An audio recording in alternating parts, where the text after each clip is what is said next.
luck, Coops. Espero y disfrutes tu tiempo libre cuando te mandemos para casa. Jeez, I'm so popular today. I think all this time wasted talking trash will be better spent on target practice. Bang, bang. Olá, eu sou o Gelx da Hard Sports e venho representar o Brasil nessa PMGC. E aí, rapaziada, eu sou o Foxzinho, jogador da Black Dragon. E aí, galera, eu sou o Revo, jogador da Alpha 7 Sports. Eu acho que viemos muito forte para essa PMGC, temos um conjunto diferenciado. Soy Marco de Team Queso y como campeones de la TAM no tenemos problema en meterle una bala a los 4.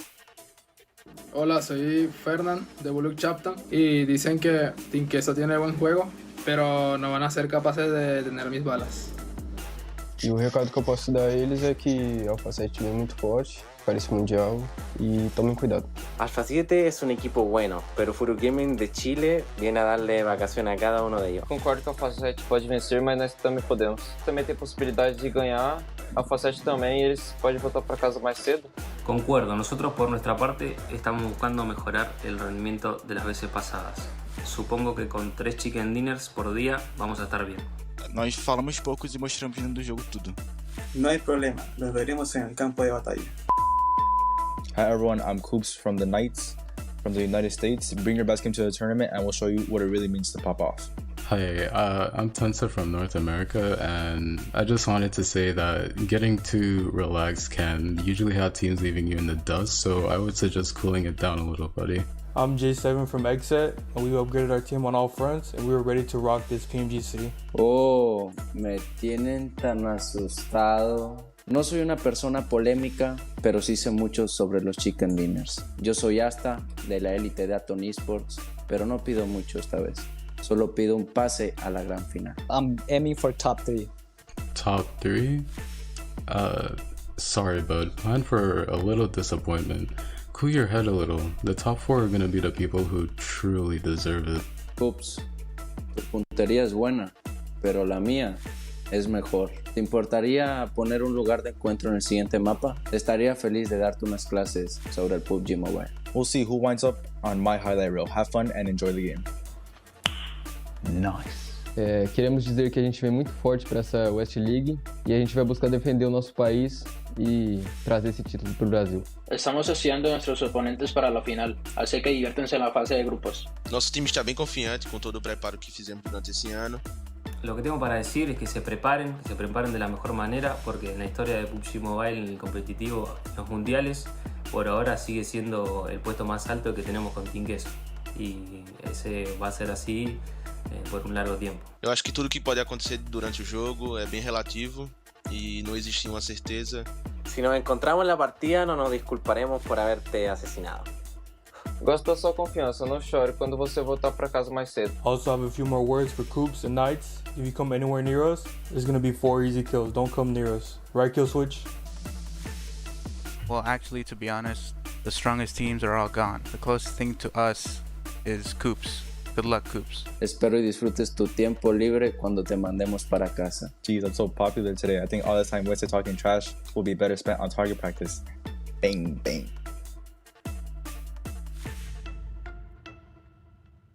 See them pumping the brakes just a little bit. They don't have the numbers to their advantage, but Frozen cooking a grenade.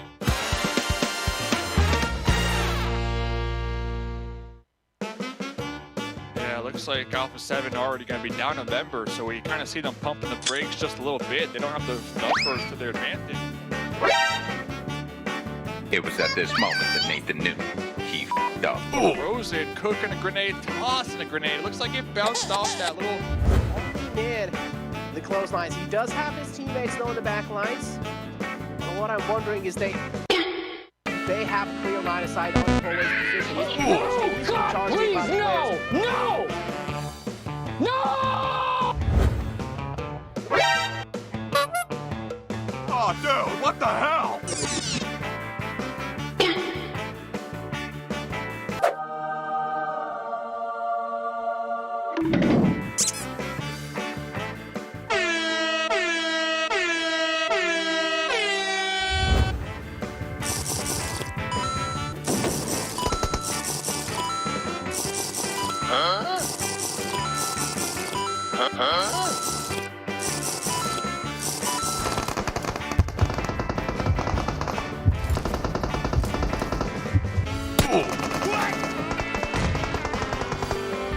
up. This is a highlight from that previous map. How They're just running right up.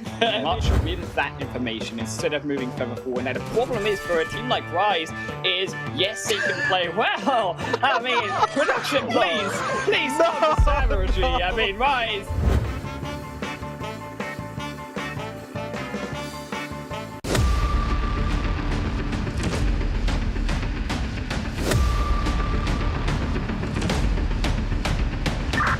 Danny, ready for extract.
I saw the first light, the first steps. Now I see much more. I capture Earth in all its beauty. I see action. I see drama. And I see it in the finest detail. Moments of inspiration. And the first steps. I am the 1+9. Hello, PUBG Mobile fans. It's almost time to bring together the world's top teams for the PUBG Mobile Global Championship 2021. This year's PMGC has a total prize pool of $6 million for teams and players, and tons of great rewards for our fans as well. PMGC will consist of 2 stages, League and Grand Finals. The League phase will last from November 30th to December 24th. During the League phase, teams from the Americas and Europe will compete in the West League, while teams from Asia and the Middle East will compete in the East League. Each league, 20 teams will compete on Tuesdays and Wednesdays for 16 slots to compete on Friday, Saturday, and Sunday in that week's Super Weekend. The total Super Weekend scores over the first 3 weeks will determine which 16 teams will compete in the PMGC League Finals during the final week. The top 9 teams from the East League Finals, the top 6 teams from the West League Finals, and a special invited team will advance to the PMGC Grand Finals. The PMGC Grand Finals, which will take place on January 21st, 22nd, and 23rd, will determine the PMGC 2021 Global Champions. Who will be the next to glory? Don't miss a single minute of exciting PMGC action.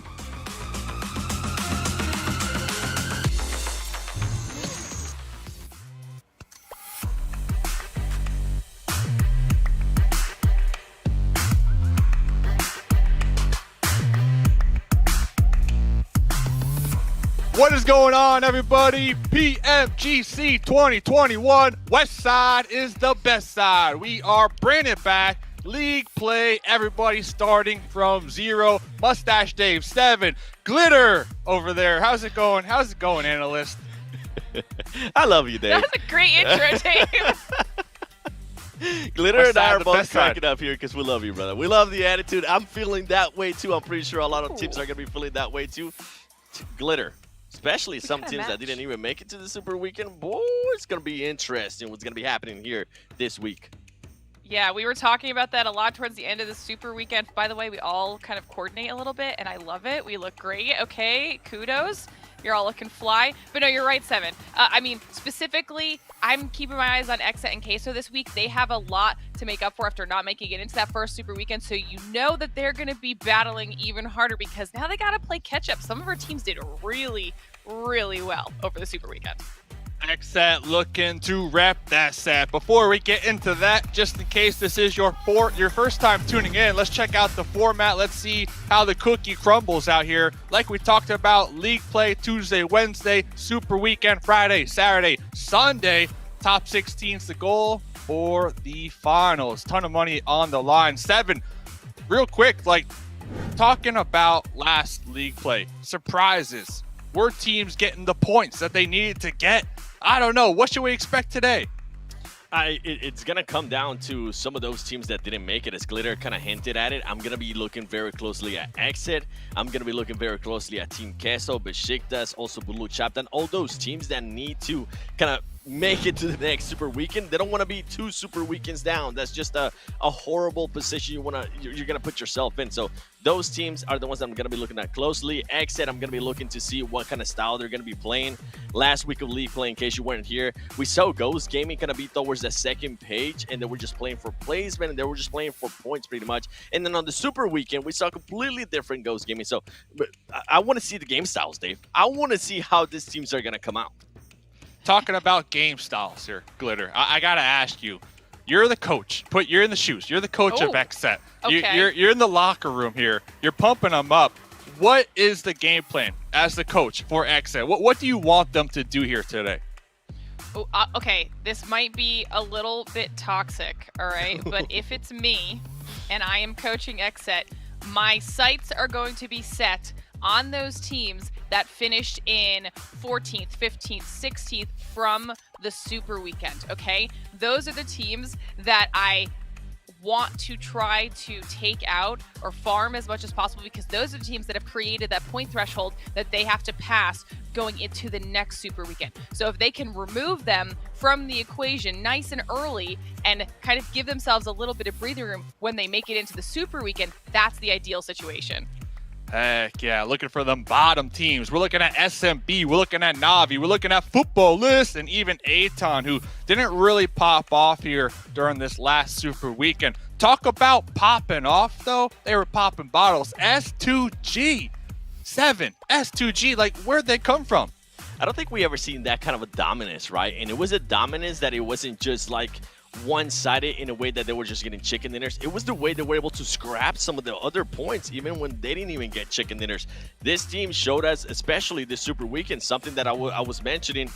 They showed us everything. They showed us hot drops. They showed us what they're able to do when adversity comes to them, when they're not in the circle, how they're able to grind their way into the final circle, secure some extra elims, secure some extra points. And then on top of that, to pull like the cherry on top, they just decided to absolutely pop off and get 5 chicken dinners and back that up with 105 limbs. I mean, this team just impressed me so much that at one point I said I wouldn't be surprised if we see S2G being in first place after all 3 Super Weekends. Yeah, very interesting. S2G really at the top, and here's a nice little breakdown, Glitter. Anything sticking out to you here? I mean, obviously, we got to talk about S2G, not only because of their overall total, but because of how even that split is. Okay, the fact that it is 50-50 essentially with their placement points versus their eliminations. I mean, that's just perfection, right? Okay, they're not leaning one way or the other. They're aggressive, but they're still placing really high, and that is the recipe for success here. But then we're looking at the second page, and these are the squads that you mentioned, Dave, that I had brought up. Those teams towards the bottom. Okay, looking at Navi, looking at Footballers, looking at SMB and Atan. I mean, we saw all of these squads have solid engagement over the Super Weekend, but it just wasn't enough when going up against some of these other teams. And right now, 57 points, right? That's what, hypothetically, any of the 4 teams that sat out this last Super Weekend would have to make in order to play catch-up. Y'all talking about cherries, y'all talking about splits. Got me thinking about banana splits, and I'm getting a little hungry out here, just as a side note. But here's the matches. Here's what's to be expected. We got Erangel, Sanhok, and then Erangel. 3 Erangels here. Last week, I believe we had Erangel Miramar. Should we expect a different kind of vibe here in tonight's lobby because of the 2 Sanhok maps? Yes, sir. We're looking for hot drops. We're looking for craziness. We're looking for teams that maybe didn't get a chance to kind of show off last week to take advantage of all the mayhem. And something that I'm definitely going to be looking at that we didn't really get a chance to mention on that leaderboard is I'm impressed by Fenerbahce. I mean, this team, 3rd place, if I'm not mistaken, I think it was the only team on the first page without any chicken dinners. That is just pure consistency. Obviously, this is league play. We always talk about how different it is here, right, Glitter? How people might play a little bit different. But with Sanhok, I know you and I love Sanhok, and I know Dave does too. I want to see some hot drops again. Listen, I'm looking at Brazil, okay, Seven? It's Sanhok. We know how comfortable Brazil is with Sanhok, with that aggression, that style of play. So those are the squads that I'm keeping my eyes on. Well, talk about keeping your eyes on. Mustache Dave has his eyes on the OnePlus. The OnePlus with flagship performance, immersive 120 Hz display, the HyperTouch technology made specifically for gamers.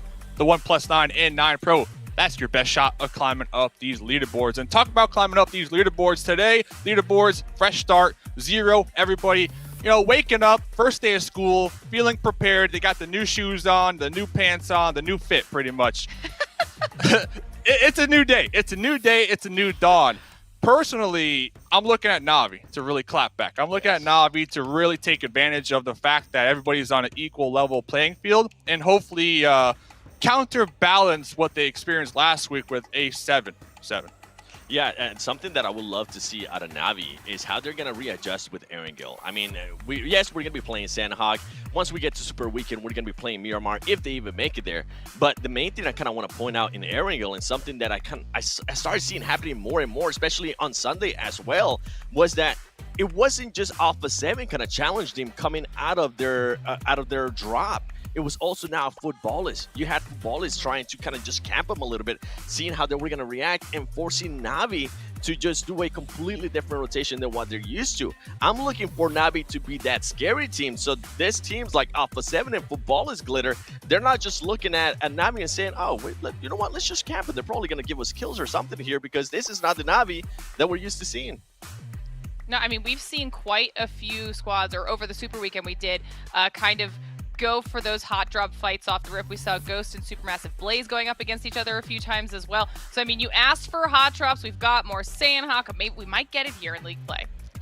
Oh, man, it's going to be a spicy day. And kind of to turn the attention from teams to individual players, I kind of want to get your thoughts here on any star players that we saw last week. Personally, Coops, we saw him popping off here and there, but not to what a lot of people from North America would expect here. So let me get your thoughts here, Glitter.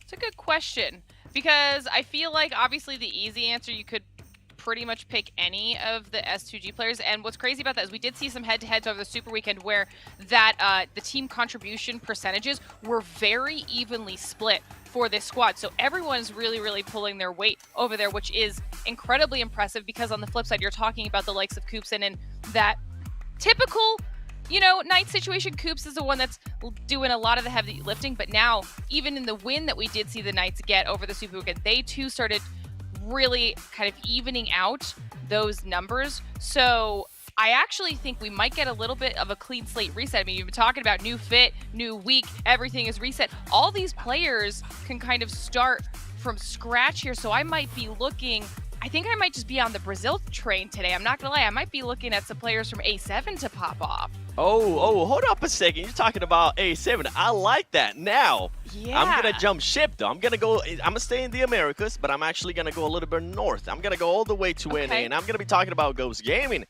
The player that I'm going to be looking at is HH24. That man had an amazing day one of Super Weekend, which helped his team so much. So I want to see how he's going to be able to do. Obviously, league play, we saw how Ghost Gaming played last weekend. I want to see if they're going to maybe stay with the same strat here on weekend league play and just try to go for those placement points. Don't really worry about those elims. But HH24, if that boy can pop off, this is a completely different Ghost Gaming team. I don't know. It's going to be a challenge because Glitter made a great point a couple moments ago about these contested drop spots. Ghost Gaming, one of these teams that we saw all last week with the rotating lobbies, they were getting dropped on from SMB, one of those teams. And I believe they came out on top one of the times, but I think they got wiped out two of the times previous to that. So I kind of asked this question last week when I was here in the hot seat. Early game fights, aka hot drops. Should we get them here today in game one? The simple fact with the rotating lobbies, I'm going to go with yay. Let me get a yay or nay. That's it, just a yay or nay. Maybe it's not even a question. Yay. I want to see hot drops. I love seeing nay. Really? I want to see How? them. I don't think the squads are going to do it right out the gate on this first game. That was the question I wanted to pose next, because we did see these teams last week experience these contested drop spots. Should we expect them today to kind of counter that and maybe go to a secondary drop spot? See that, and that's what I was alluding to, Dave, with Navi, with them getting contested now. Not only when they drop with Alpha 7 being so close, but now also football is kind of just going up on the bridge towards the east of George Bull. I want to see if Navi's going to finally change that rotation, and then that's just Erangel. And then when we go to Sanhok, Glitters, one of the teams that I'm going to be looking at again is going to be SGG and Ghost Gaming, because they just kept dropping on each other on Paradise Resort. Yeah, and we saw the results of that in our Sanhok match on the last day as well. I mean, yeah, God. I know you guys, listen, I'm on board with being an agent of chaos with the two of you. I like I said, I want to see them, but I think now that we've got a full week of play done, right? We've got the league play done, we've got the Super Weekend done. So these teams are now figuring each other out. They are a little bit more comfortable. There's no more start of the season jitters or anything like that. I think they might rein it back just a little bit. Bring it back, rein it back. I don't know. I'm kind of on that boat, like you said, the agent of chaos here. I want it. You know, I want the hot drops. I want the spicy action, and I want these teams to really use today with the 0 points to try to have a pop-off performance and really get a nice lead ahead of everybody else. Because the goal here, top 16 for league play, and then you make it to Super Weekend. We got 7. We got Glitter. You got Dave. I'm going to be here all day. But ladies and gentlemen, game number 1. Let's go. That's right, Dave. We're headed into the first match of the second week on Erangel. The Green Rolling Hills, myself, Highland Wolf, joined by Hot Jukes for the first game. Welcome to the tournament, man. It's been a little hot minute. Woo, baby. What's up, Big Papa? Oh, man, it feels good to be back, dude. You know, just add a little sprinkle of hype. The PMGC. So, dude, this has been insane, right? First of all, you know, I was on a little vacation, so I missed the first week. Now, why don't we just pretend, right? Like I didn't see anything for viewers who are maybe just jumping in, you know, right now. So why don't you go ahead and give me a quick little recap of what you are expecting to see here. Okay, so we're gonna hit some hot takes, okay? And we're gonna say that Na'Vi, a little bit of a disappointment. It's been a team diff in Na'Vi in that first week. I'm just gonna say it, but we got high hopes. We got high hopes in the second week for them, because it's S2G who you see on your screens. Jukes, they've been on form, they've been on fire when it comes to that first Super Weekend, topping so many points. But in that first Super Weekend, they got over 200, got 211 points specifically there. I mean, they stomped their lobby. Oh, yes, they did. Speaking of Stomp, look at this. Looks like we got a little bit of a hot drop here to start things off. And it looks like Exit. Polo gonna go ahead and pick up that UMP. Trying to get some shots downfield. Doesn't see anything just yet. But, oh, man, these two squads are just way too close for comfort here.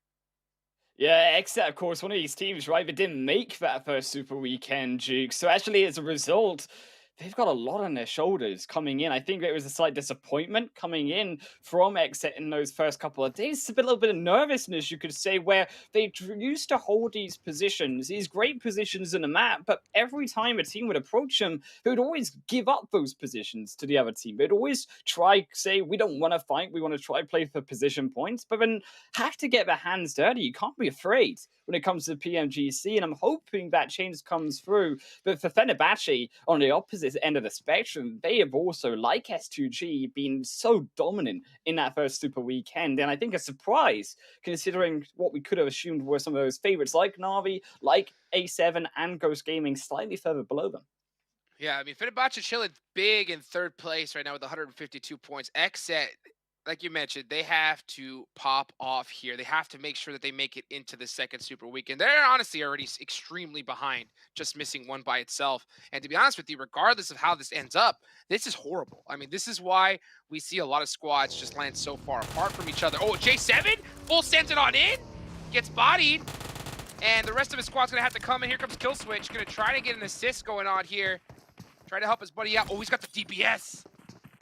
Oh, but he's got a nade as well. He's got a nade. He's looking to explode some Fenerbahce members. They have banned one, of course. It's a one-for-one trade, and I'll take Doku Machine out as well.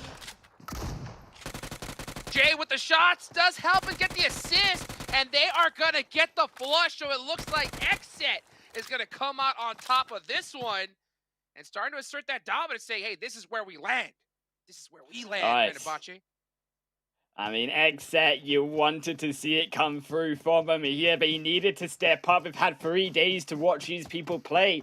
Couch warming as they watched their chances in that first Super Weekend going into the next, getting so much harder for them, and they need these kills. They need to actually show us that they can be that aggressive team. So, of course, stepping out strong for NA, but when you look towards that NA first seed, of course, PMGC points qualifier Ghost, who sat out, of course, through the entirety of summer, they came in like fire when it came to that Super Weekend too. I think the league stage days was a slight disappointment for Ghost. You have to admit, that first game they walked in onto the PMGC, they got annihilated by Team Queso, and then now actually when they stepped up in those weekend matches, they were actually taking games, they were taking those chicken dinners as well here and there, grabbing one win. And actually I think that Ghost, if we can see them play to that form and keep that consistency coming on, they're a big surprise considering that they, as we say, haven't played in that summer split, and now coming into the autumn, the winter side of the PMGC and the global stage,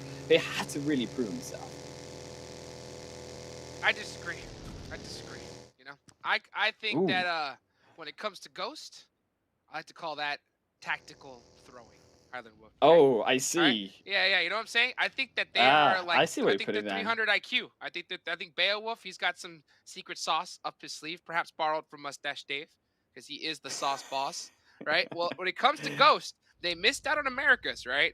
Well, yeah. I'm just gonna say, right? They're like, hey, you know what? We don't want to give the other squads any more information than they need. Oh, you know, I and then see. league play day. Let's just play it soft, make sure we qualify, and then Super Weekend, where the big money is made, we'll start popping off, and that's what they did. Oh man, that's what they did. It's like 10,000 IQ, Dave. That's more saying. than 300. That's too much for me. My brain's too small to handle that one. That's a lot. And that's too many numbers for me. It goes on 9,000, Dave. We do see Lucha Tan. Also, of course, alongside Team Queso, some of these teams who, again, didn't qualify, and for, of course, a little bit of that heads up, it was also decided of. So, of course, Exet, you've got Blue Tan, you've got also, as we said, Team Queso. And when you look towards, again, that more other team there, of course, coming in, would be Besiktas Esports, one of those teams that I'm really looking towards actually seeing a little bit more, because I think actually these 4 teams who came and didn't actually come into that Super Weekend, I saw some good stuff coming in on that Super Weekend. I mean, I think if any, we're probably looking towards Team Queso potentially being that team coming forward and potentially getting into that Super Weekend. They show that dominance, and I want to also see even that surprise factor, because that dominance coming through that we have seen and we have showed so far, well, how are we going to translate that through onto Sanhok? Because these teams, keep in mind, they haven't played a single match of Sanhok so far in the PMGC. No, Sanhok's going to mix things up a lot. I'm glad that I came back, you know, on the day of Sanhok where Papa Blue is king, because I want to see just It's the your chaos. effect, Dave. Oh, man. I mean, it is just so insane to see, because there's going to be a lot of pressure coming on from all these squads. And for me, it's a huge surprise to see Xset and Team Queso not qualify. I mean, Team Queso, the skills that both of these squads have, for them to miss out on just one Super Weekend alone is honestly, I still am just like, wow, how is that possible? So we know the capabilities of both of these teams, right? These are teams that have played at the highest level before. How are they going to adapt to it and change to be able to make up that loss of one Super Weekend? That's what I'm really interested to see, because there's just too much money on the line here. Too much money on the line to not pull out all the stops.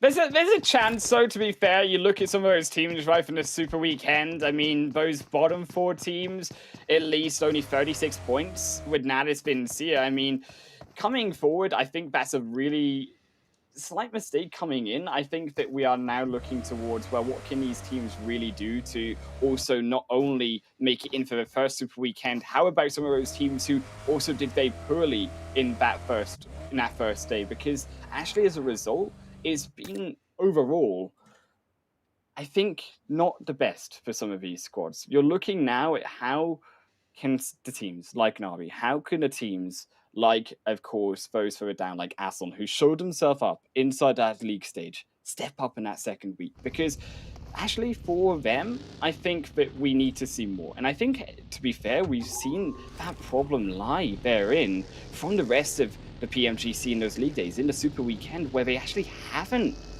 been able to step up to, of course, that pressure. I mean, you talk back towards Navi, right? One of those teams who coming back in onto the league stage, onto that Super Weekend, expected to be on form, but they were taking these split fights. They were making those solo plays, trying to make those work. But in the rest of the PMGC, in such a high caliber, you've got to be able to play as that team, and that teamwork, something that we were really looking forward to seeing improve in that second week.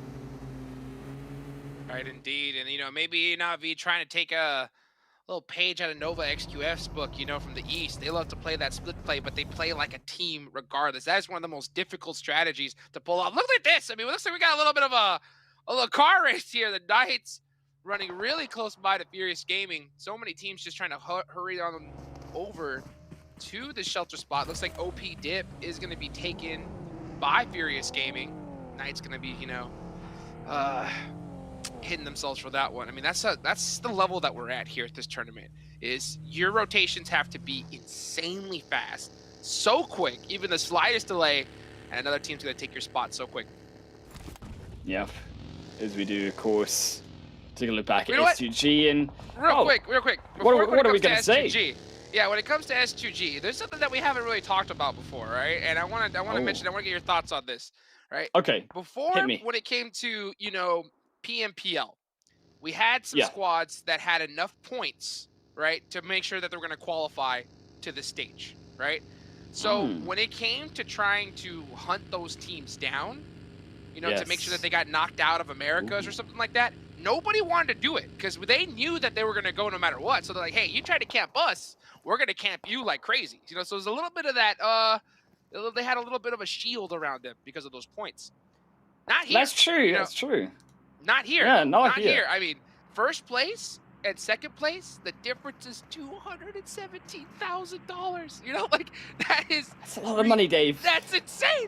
That's insane, dude. I'm Dave. That's right, dude. And, I said it. I'm too used to you. You know what? You're both from America. I'm just a Scotsman. Oh yeah, you should be like, yeah, we put it down. That's right, baby. Go full Dave mode. But when it comes down to it, I'm telling you, I wouldn't be shocked if you're gonna see some squads like want to get S2G out of a Super Weekend.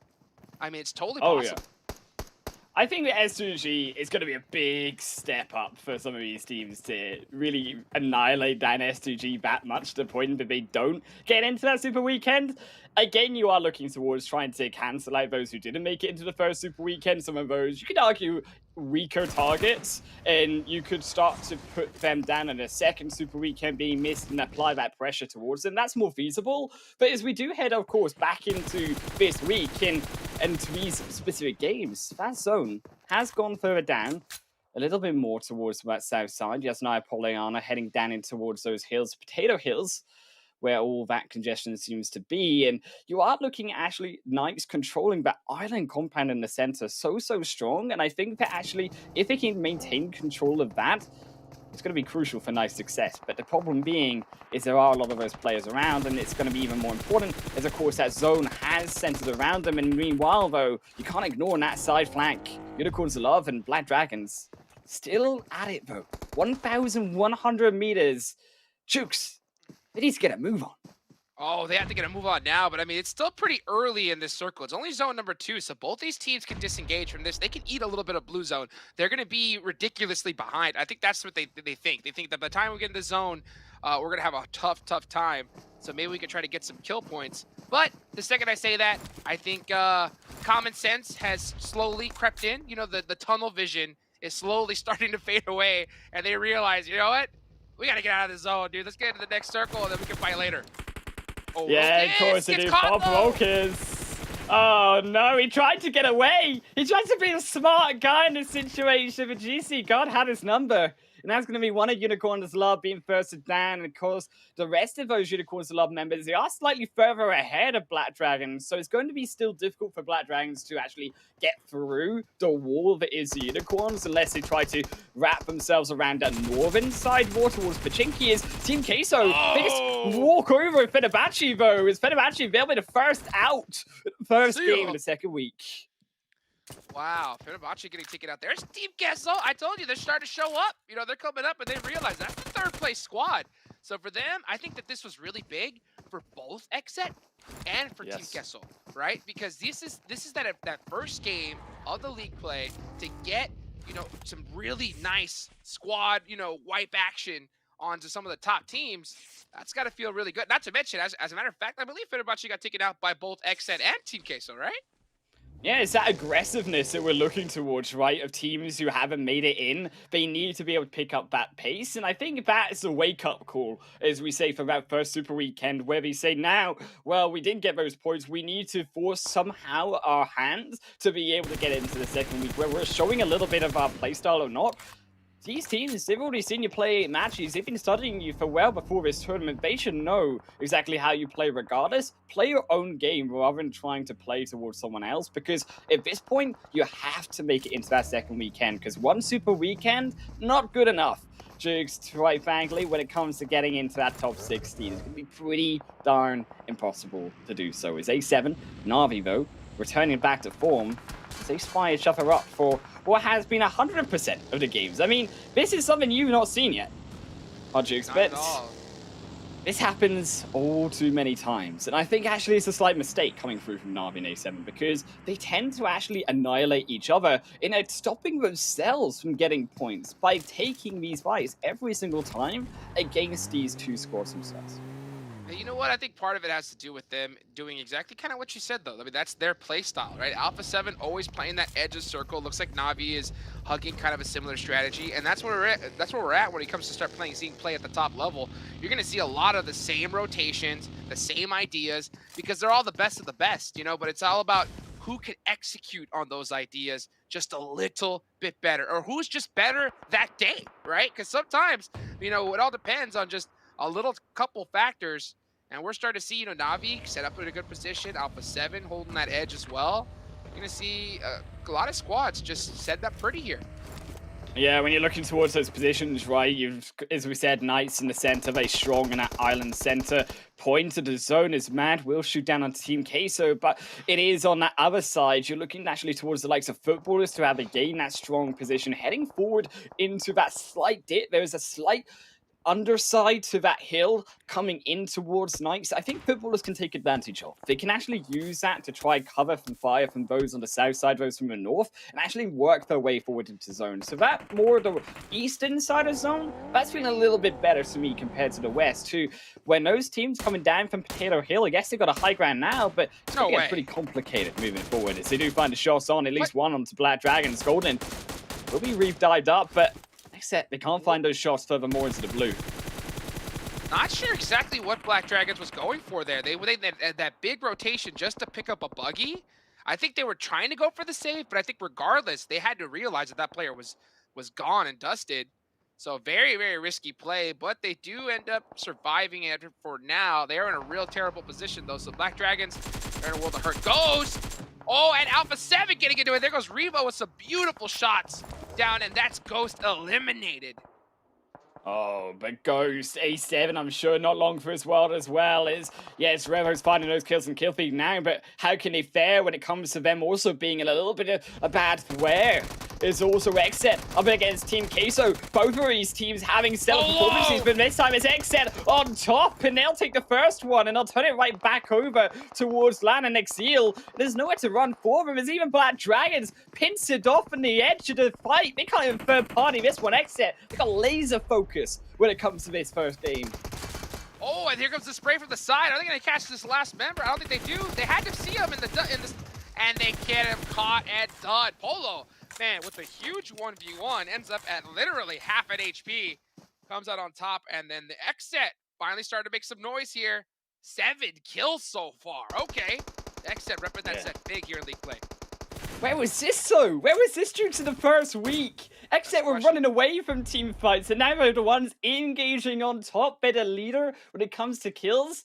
Yes, we expect the next Royer and A7 to be up there on kills too, but Xset was not the one that I had in my mind. Is there Black Dragons? Unfortunately, they'll bite the dust. Team Queso, another one will fall. But I think Team Queso, they're on the firing block next because Xset, they're not quite done with them. They're still in that high hill as we do head back even to even more fighting versus Footballist and Next Royer, who, yes, Next Royer may be on top right now, but Footballist, another one of these teams who had to step up coming from that first Super Weekend, doing so already in this first game as well. Footballist coming up big, and they're going to have to make a big rotation onto this next circle. The Knights are going to be the only one inside of it, so the PK sitting pretty.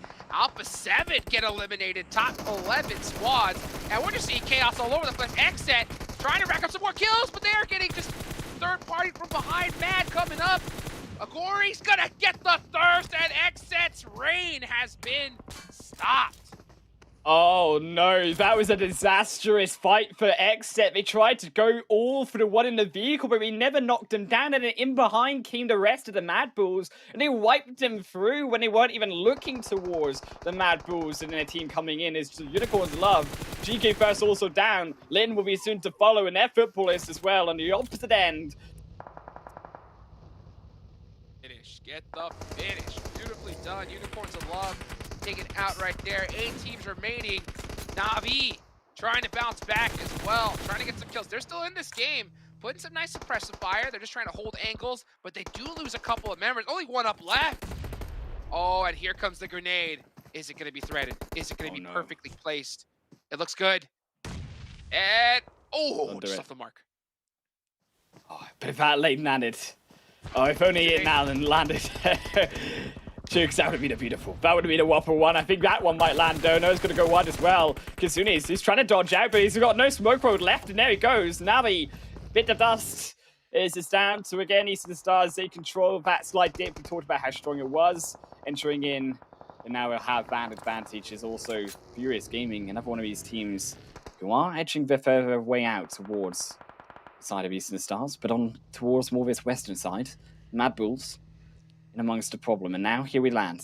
Phase 5, Jukes, everyone's starting to settle down. They're starting to get that position factor on board for the final few phases. Man, dude, these fights are just so intense. It's crazy. Sometimes you know, back in the day, would see, with circle number 5, we'll see almost everybody alive, but not here. I mean, the fights are just going out crazy, and that nade is gonna finish off the Mad Bull. So now we're in a top 6 situation. Blue chopped on Reyes. Got that nade locked and loaded. Oh, but one had his name on it, and that is an eviction notice right there. Footballist are just creeping and crawling closer and closer, using that utility very, very well here at the edge of the circle. Footballers though, they had to watch their flank. Fonan is there, and he could start to shoot down a Ram. Yes, it will be traded. Not even traded 1-for-1. Barry finally goes. And Lutz in the backside will be the next to follow. Fonan does find a flank successful too. Loverson left alone. And now Footballers, here comes the cleanup. See the drive over. Won't find the shots for now, but still, keep in mind, who's been so quiet all this game is Knights. And when are Knights going to join in on this fight, Jukes? Because basically got all 4 players up. They need to wake up, though, because we're down to our final few teams, and they're all in this zone. Loverson is an eye on for 3 targets. They got to come in quick. I mean, this next circle, they've got 16 seconds left on the clock. I think the Knights have been sitting pretty with their zone positioning, and they're going to sit a little bit prettier now because they're going to edge into this one very well. Lavazan from Footballers, at this point, he's just going for placement, just trying to survive, and it looks like Baluk Chaptan have now turned their eyes towards Furious Gaming. Furious Gaming going to be the next to drop is Baluk Chaptan, also entering back from a failed Super Weekend now. Dicing up the lobby as Eastern Stars will be next to full. Furious Gaming 2 for the price of 1 as they'll grab the 2 kills for themselves. And Knights, meanwhile, though, is actually back flank coming through from Alucard, who I think this will stop them from entering in, even though Baluch Town were looking so good, right? You have Xenox now also entering up as well. It's that long-range support is coming in for wondrous effect for Knights as Baluch Town now down 2. Knights are controlling almost this entire circle with their positioning. All they have to do is just continue to apply the pressure, not play too split up, because if they do and get picked apart piece by piece, they'll be in big trouble. As long as they're able to work together, they should have this one in the bag. It's their game to win. And we can see the rest of these teams just still trying to pick up some points. Papi Potro, Furious Gaming, he's having to run in the wide open and no choice but to go down there. Eastern Stars, they're going to make their move in the purple team, the purple car, they go, but they're going to hung that horn better because he needs to silence their enemies through with the sound of their gun, but Knights still have none of that. They're the ones in the firing line, they're the firing squad here, now taking your attention forward. Coops, Alucard, both sides. Shika coming up in the front line to support as well. Xenox keeping an eye on Baluch Town, Footballist on the opposite end as they will find Kabahala. Alucard will take that kill, and Bazi, the only one there. Yes, he's got a slight protection with that hillside, but he can't go up in that nade. It looks on point and almost takes out Bazzi as a whole. And now coming forward, that will do it away. An extra shot, and Coops cleans up Eastern Stars. That was beautifully done. Knights were running a little bit of a 2-1-1 split with all this, cover that they have. And it looked really pretty with them finishing off that side. Now they're going to be rocking the 3-1. And you're going to see Chico, Alucard, and Coops really start to apply the pressure. Oh, and you get the nice little trade. Actually, Coops gets the better end of that one. He's going to go ahead and get that first aid off. And, man, the Knights, it's all the Knights here. They should have this one in the bag. Yeah. This is their game to lose. You said, Jukes, the next phase goes towards them. They've been blessed into oblivion. It's now Baluch Town, 1 remaining, and it looks like a 14-kill big chicken dinner game if I've ever seen one from the yellow squad themselves. It's nice to clean it up. There they go, and the Lions, they found their prey. Let's go, baby. The Knights coming up big. Coop, considered, the MVP of the West. Him and his squad have got to be just pumped up after that. What's good to see the Knights coming in strong at a West team, especially, getting the big chicken dinner here at the start. Rightly so. I mean, Knights have been so stellar inside that first Super Weekend, inside that first week, I think, as a whole. And it's great to see them enter back up into this form. But also, I've got a little bit of a question mark in the side of my head because they still got that issue, right? They had the zone given to them completely here. Chooks, what is it going to take for them to win a game when it's not given to them so easily? Well, I'll tell you what. If this was a Super Weekend game, they don't care. You know what I'm saying? They don't care. They don't care. 29 points. A win's a win over there. League play, it's great to see. I think it's good for their overall morale.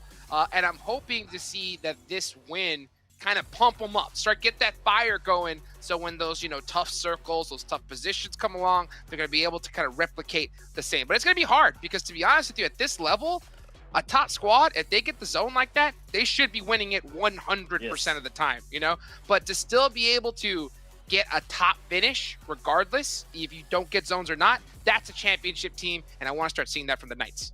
Yeah, I think actually, yes, Knights stepping up strong, but actually it was these teams who, as we said, didn't make that first Super Weekend. And I think Baluchatan comes to mind when they're one of these teams, right, who looked abysmal, quite frankly, in some of their games in that first league stage week. But now, coming into the second week, they look like a completely different team once again. They have that positioning prowess to be able to sneak their way into that second place, but also, of course, nonetheless, to take those kills towards the end with that positioning. And I like to see that coming through from them. It's now a question, and can they keep that up? Because a lot of these teams, you can see in a way they're playing a lot hungrier, a lot thirstier for these kills compared to the more lash, more relaxed playstyle that we saw previously in that first week.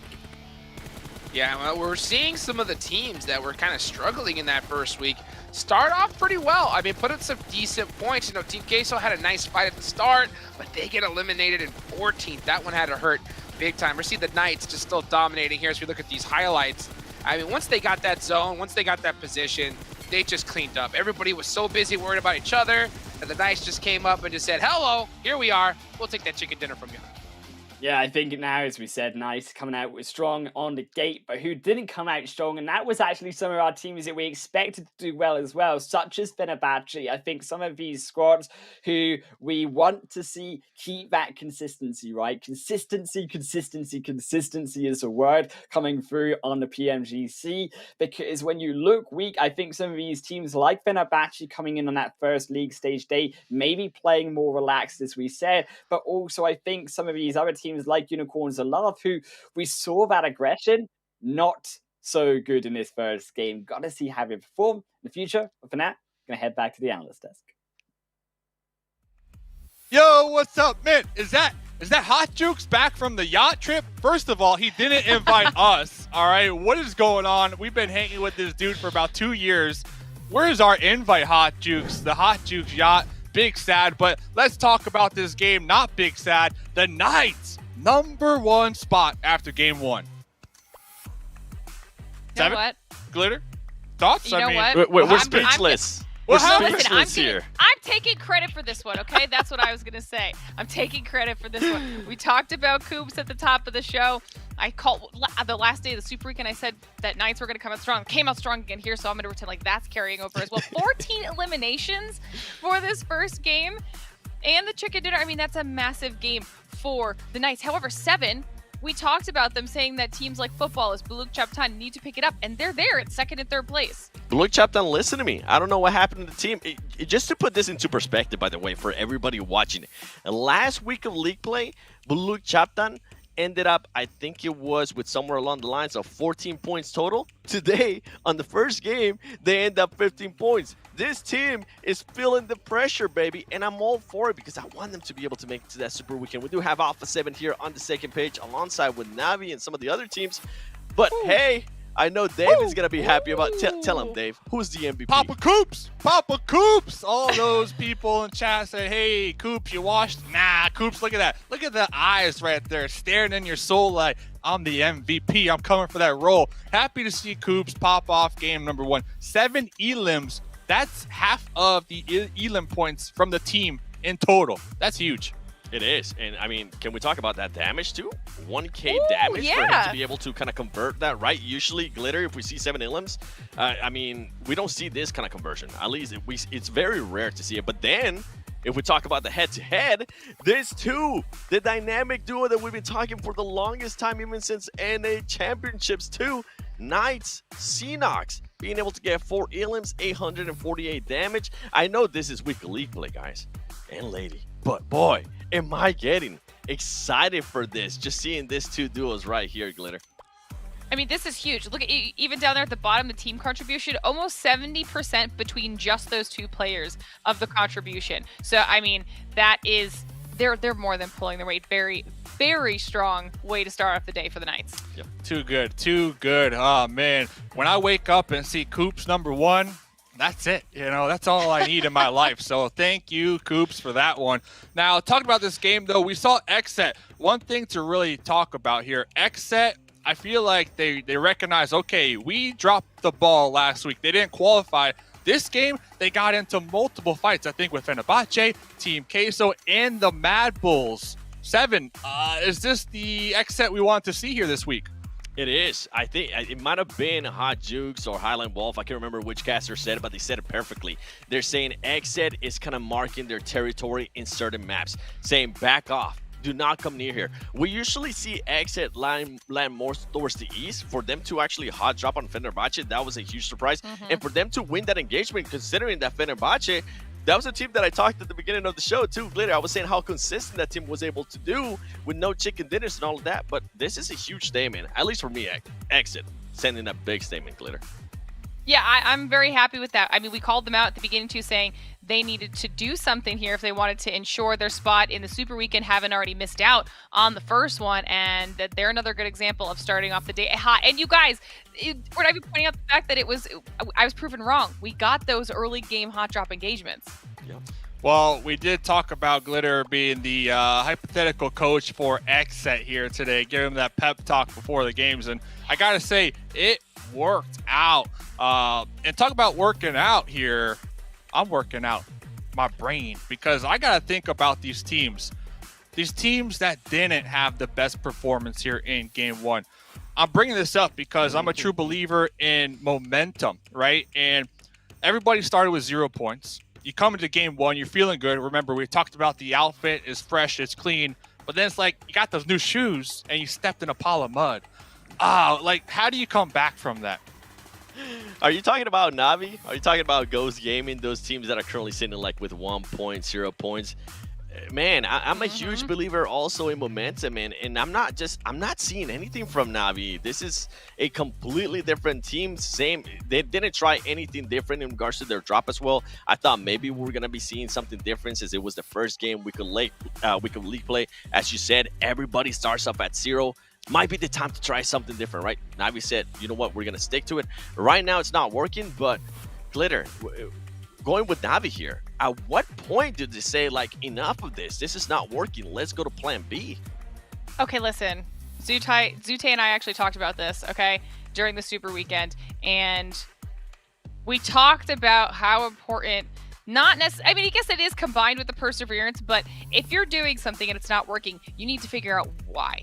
Obviously, don't keep doing the same wrong things over and over again, but your ability to learn from those failures and make those changes and then adjust and do better is massive. And if we've got a team who's not able to do that, it doesn't bode well. But I do appreciate that they're willing to continue trying it. They just need to figure out a way to make it work in their favor because, I mean, part of me does agree with you. There is a point where if it's just not changing, maybe they need to swap it up, but there is the story of, you know, the Nova squad over in China who did the same thing, and they dropped for months until they got it right. So, well, talk about swapping it up here, 7. Hold on, I gotta butt in here, man. Talk about swapping it up. We got the fan favorite, swapping it up. Go inside the esports center, and you can vote for your favorite teams. You can vote for your favorite players. And with that in mind, you log into the game, you watch the game live in the esports center, you share your votes, and if you're right, you unlock rewards. More info for this, of course, is inside the game. We can see those rewards right down there below at the bottom. And that's not all. That's not it. I got the buy one, get one free because the treasure box, the PMGC exclusive treasure box is also in the esports center. You get those tokens, you redeem it for the PMGC tournament outfit. A lot of stuff going on within the game, so make sure you check that out if you have not. But talk about checking it out. Next match, Sanhok. Glitter, what do we expect on Sanhok?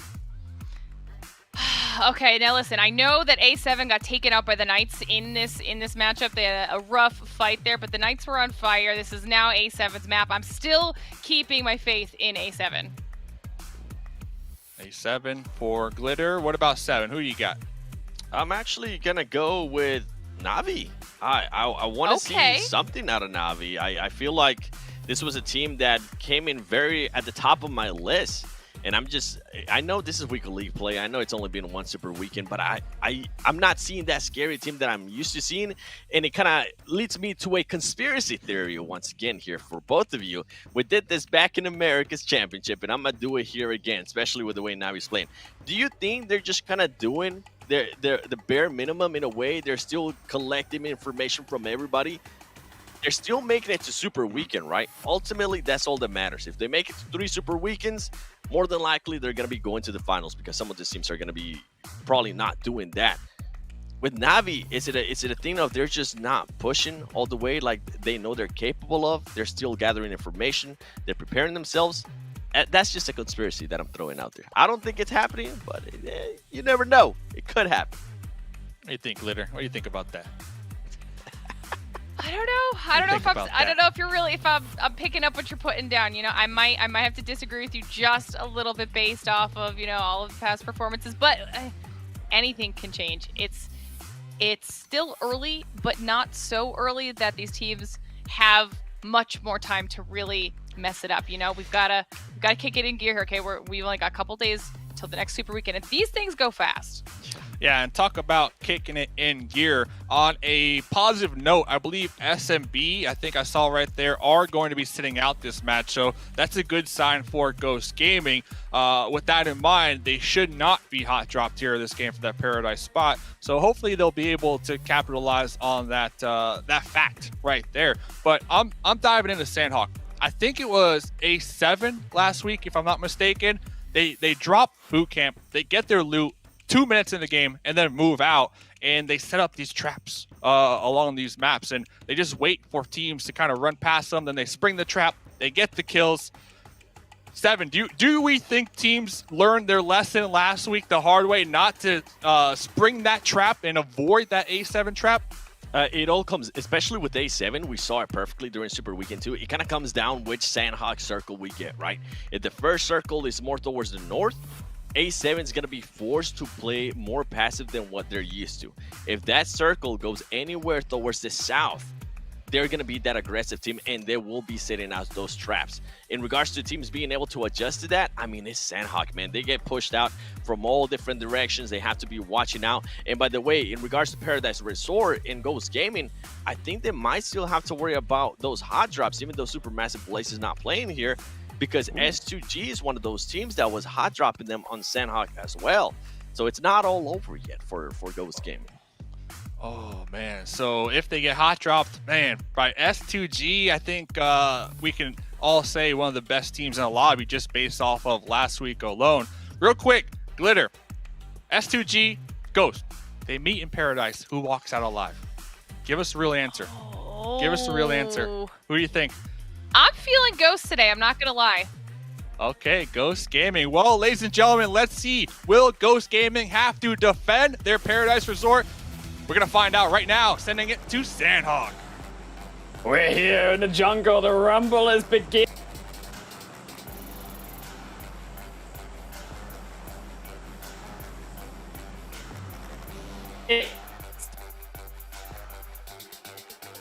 Oh man, I'm doing great, bro. I'm ready for this Sanhok game. I just can't wait to just hop into it. But talking about that previous Erangel game, Jake, I've noticed one thing. I mean, A7 dropped in Zarky, man. Instead of dropping on the Northern Georgia pool side. And I don't really know why, because Navi should be one of those teams that should actually try and change their drop location.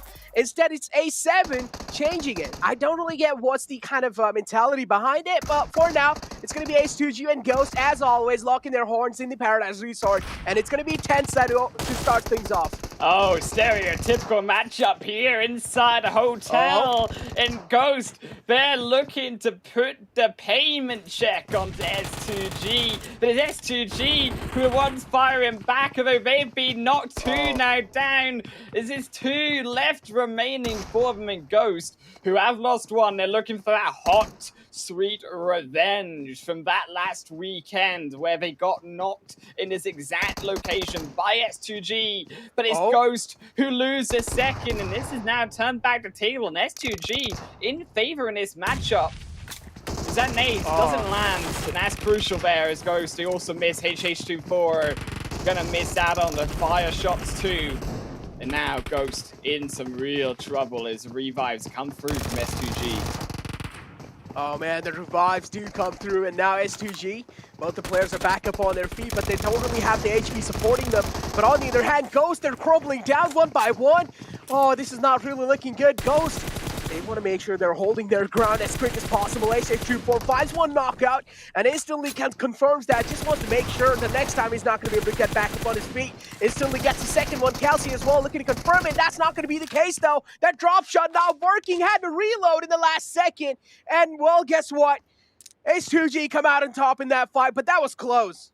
Oh man, Ghost, if they could have landed that nade in, if they could have been able to push more as that team rather than going in one by one, I think there's a world where Ghost clearly went out on that fight and had that massive upset over S2G, but unfortunately, it swings the same way in S2G. They find that success of her. It wasn't clean, it wasn't pretty, and I think, as we say, they got pretty lucky as well for the fact that that nade, of course, did miss. Had that landed, would have spelled the doom of S2G. That zone, however, going to be pretty interesting here, as it has gone for the most part between that main island, but more crucially, it's in between all three of those islands there, Necro, and unfortunately for these teams, got a little bit of guesswork going between the first of these early game phases to decide where that zone is actually going to stay. Actually, I feel like it's going to stay on the right side because the most amount of zone is being covered on the right side, right? So go opposite I feel like A7, as always, they're going to be having that edge. They just like to loot as quick as possible. They like to go and take that mountain and make sure if anyone is going to be sneaking up through, they will take care of them. But on the other hand, taking care is going to be Black Dragons. One man being found, Timber falls down, and H2G now not looking good. They only have 2 players alive. Kelsey as well. He doesn't really have that much amount of HP to try and fight through. So H2G, a little bit of on the back foot. It's quite understandable. They don't really have the man number as well, favoring them. On the other hand, Black Dragons, they're just charging in through, and here comes the push. Boquizin finds one. Instantly, it's going to be confirming the kill, and H2G now left with only one last man alive. It's going to be Kelsey. Yeah, unfortunately, Kelsey left alone. I think this was a real disaster from S2G, right? You have that potential of trying to get out of the entire compound with Black Dragons, who always come in as that third party previously be. Change it up a little bit. They go a little bit faster and actually catch out S2G unaware and will take those 2 kills. Kelsey, more importantly, does get alive, but they do stay inside the game and will have some space to work with, but it's going to be tricky to get back, of course, into the center of that zone. Being, as rightfully so, as you say, a solo player, but a kill's there. Now just need that placement points if they can survive. Yeah. I'm gonna go back to my point, right? And I'm gonna say that I'm gonna play opposite to you, dude. I'm gonna go and say that this zone is gonna go rogue. It's gonna go all the way to ruins. That's what I'm betting. And if we know it goes to ruins now, then I'm got a control of the zone. I'm biased. No, it's not going to go to ruins, man. Come on, let's just be honest. I don't really see any chances of it going to ruin, right? Maybe a little bit closer to the ruin, you know, maybe like towards Pine End. Those are kind of like the high chances to go there. But still, I feel like the zone most of the time, I feel like it will probably shift on the right side. But over here, though, Knights charging in, or at least ramming their vehicles right into XZ's compound, and XZ, we do know, the last time they did quite a great job holding their compounds down, but this time, it seems like XZ, they're crumbling down one by one, they're getting dismantled, and Alucard confirming the kill out of the fallen man. But look at this, Knights now, the winners of the previous game, of course, they're going to be having a little bit of confidence up their sleeves. Kill switch down to only 1 HP, one more bullet will seal the deal, but no, is not really able to connect that initial bullet, and XZ, they're able to trade things out. Still, though, Knights are coming further forward for XZ. They'll hold back for now as the smoke road comes on the flank end. Is Coops also edging further forward. They're wanting to push this, but they can't go fast enough in. That revive will come through. That nade, yes, it will find it. There it is, in. Perfect elimination from Xenox.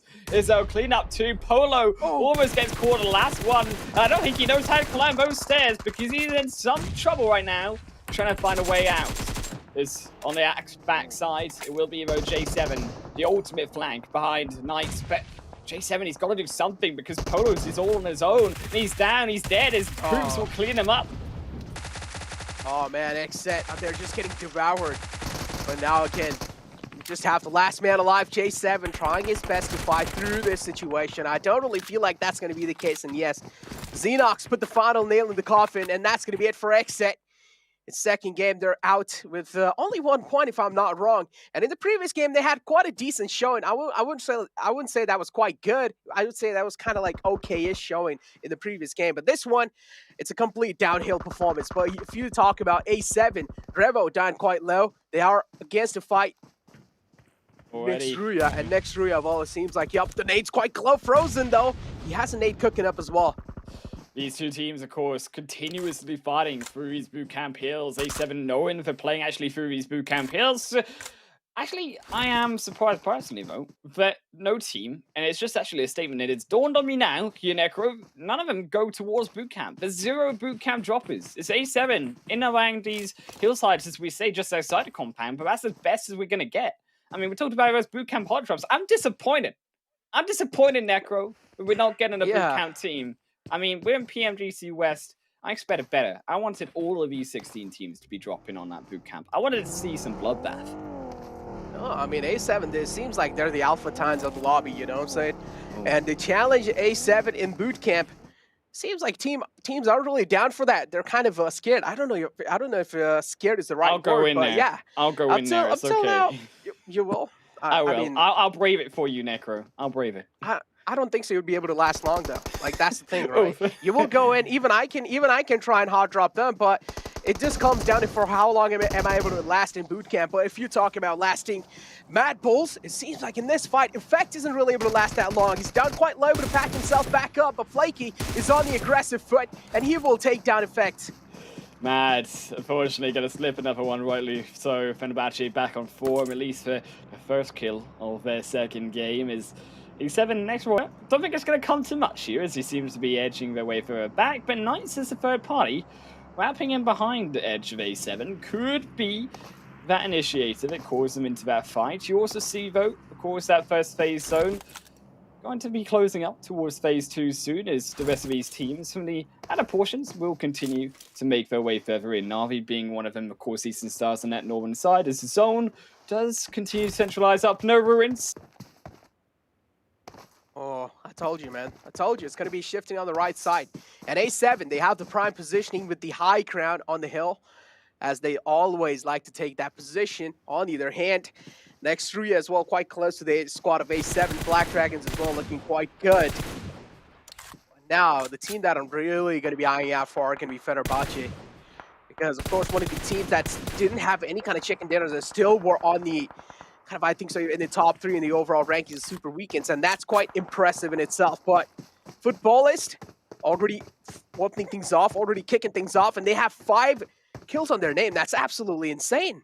Yeah, Footballist, I think they were the ones that cleaned up Queso earlier on. We saw actually Queso drop just before Ghost. These were the members to clean up the cheese board, and they nommed them with their crackers. As Footballers, you head back towards them. Also Fenerbahce, as you mentioned, one of these teams heading also from that eastern side, and do head further towards them, and in Ban going to be heading up towards Blue Chaptan, but not for now. They'll get further in, they'll get up towards that hill, we could say, past Barn, and then they can make their way downwards, and they'll be pretty centered on throughout phase number 3, so not too much worry. The worry right now is looking towards that likes of Unicorns and Love, Eastern Stars, Na'Vi. These outside teams, how are they going to get further in onto this zone? Because they need to cross that river. All of these teams, more importantly, they don't have the information on what is on the other side of that river, and that's something that's going to be a lot less than some of these other teams who are, yes, positioned more towards the center and can instigate a fight in any moment versus these more outsider squads, but also equally rightfully so, as we say, they've got all of that information on where those other squads are if they choose to instigate into those fights. I mean, Jake, this question is kind of like bothering me, right? And I also mentioned it on the start of the game, is that A7 dropped in Zarki in the previous game, and I feel like A7 shouldn't be the one changing their drop location. Instead, it should be Na'Vi. What do you think? So why did A7 do that? So the previous game, this is a secondary drop spot, right? So A7, they love to drop in North Georgia Pole. They will contest Na'Vi, but if they don't get Na'Vi, they'll go towards Zarki. So that's just their secondary spot. And actually, it touches on a good point, though, here, though, Necro. And teams, of course, being adaptive, right? Saying that we don't want to continuously fight Na'Vi and potentially put ourselves out of the game by risking that early stage. We're going to instead go further out. We're going to try wrap around Yasna Polyana as they do every single time. And I want to see this through from other teams because we see, as we say, in that first week, very predictable teams, and rightly so. Hot Jukes mentioned it as well, right? We see the same playstyles played again and again and again through all of these same zones that we see cropping up. And how are these teams going to be punished for playing that same way? When is it going to be that we're going to see that adaptation from one squad who does their research, does their homework beforehand, and actually takes those kills from all of those teams while playing so predictable? Yeah, definitely. Yeah, the predictable pattern is definitely noticed. But yeah, we still can't really say it based off of league days, right? We can only like talk. I mean, this is for now. We're in this week 2. Of course, we did see the Super Weekend 1 as well. But yeah, in the week 2 up till now, things have been looking quite great for teams like Knight. Already off to a great start in the first game. In the second game as well, they're looking quite good. They're down a man though, but again, they can try and work things out with the left players alive. They still have Coops up, and that's what they really need, right? He's the main man in the squad. Right, I mean, you looked at his MVP stats, right, last game. I mean, over 1k damage, 7 kills. This guy was popping off when he came to that first match in the second weekend. He's got to pop off again, though, and I think this is something that I actually appreciate, but when it isn't just Coops on the front line doing all the damage. And this is a change that we've also seen from Knights too, where they are playing more as a team. And that's actually why I think they're having such success on such a difficult stage, is if they're not playing like Na'Vi in this one man. Unfortunately, one man caught out of position there. It's Blukchatan to take down one, but Noxbomb as well is on the back end. Doka Machine and Rebellion also coming further forward. Nate's going to land further, but goes short. As Noxbomb will drive back. And Blue Chaptan, they're one up in the fight. And Fenerbahce, I don't think they want to regress onto this. But on the smaller screen, you do see a man from Mad Bulls being taken out. That was a huge separation coming in from the side of Mad Bulls as well.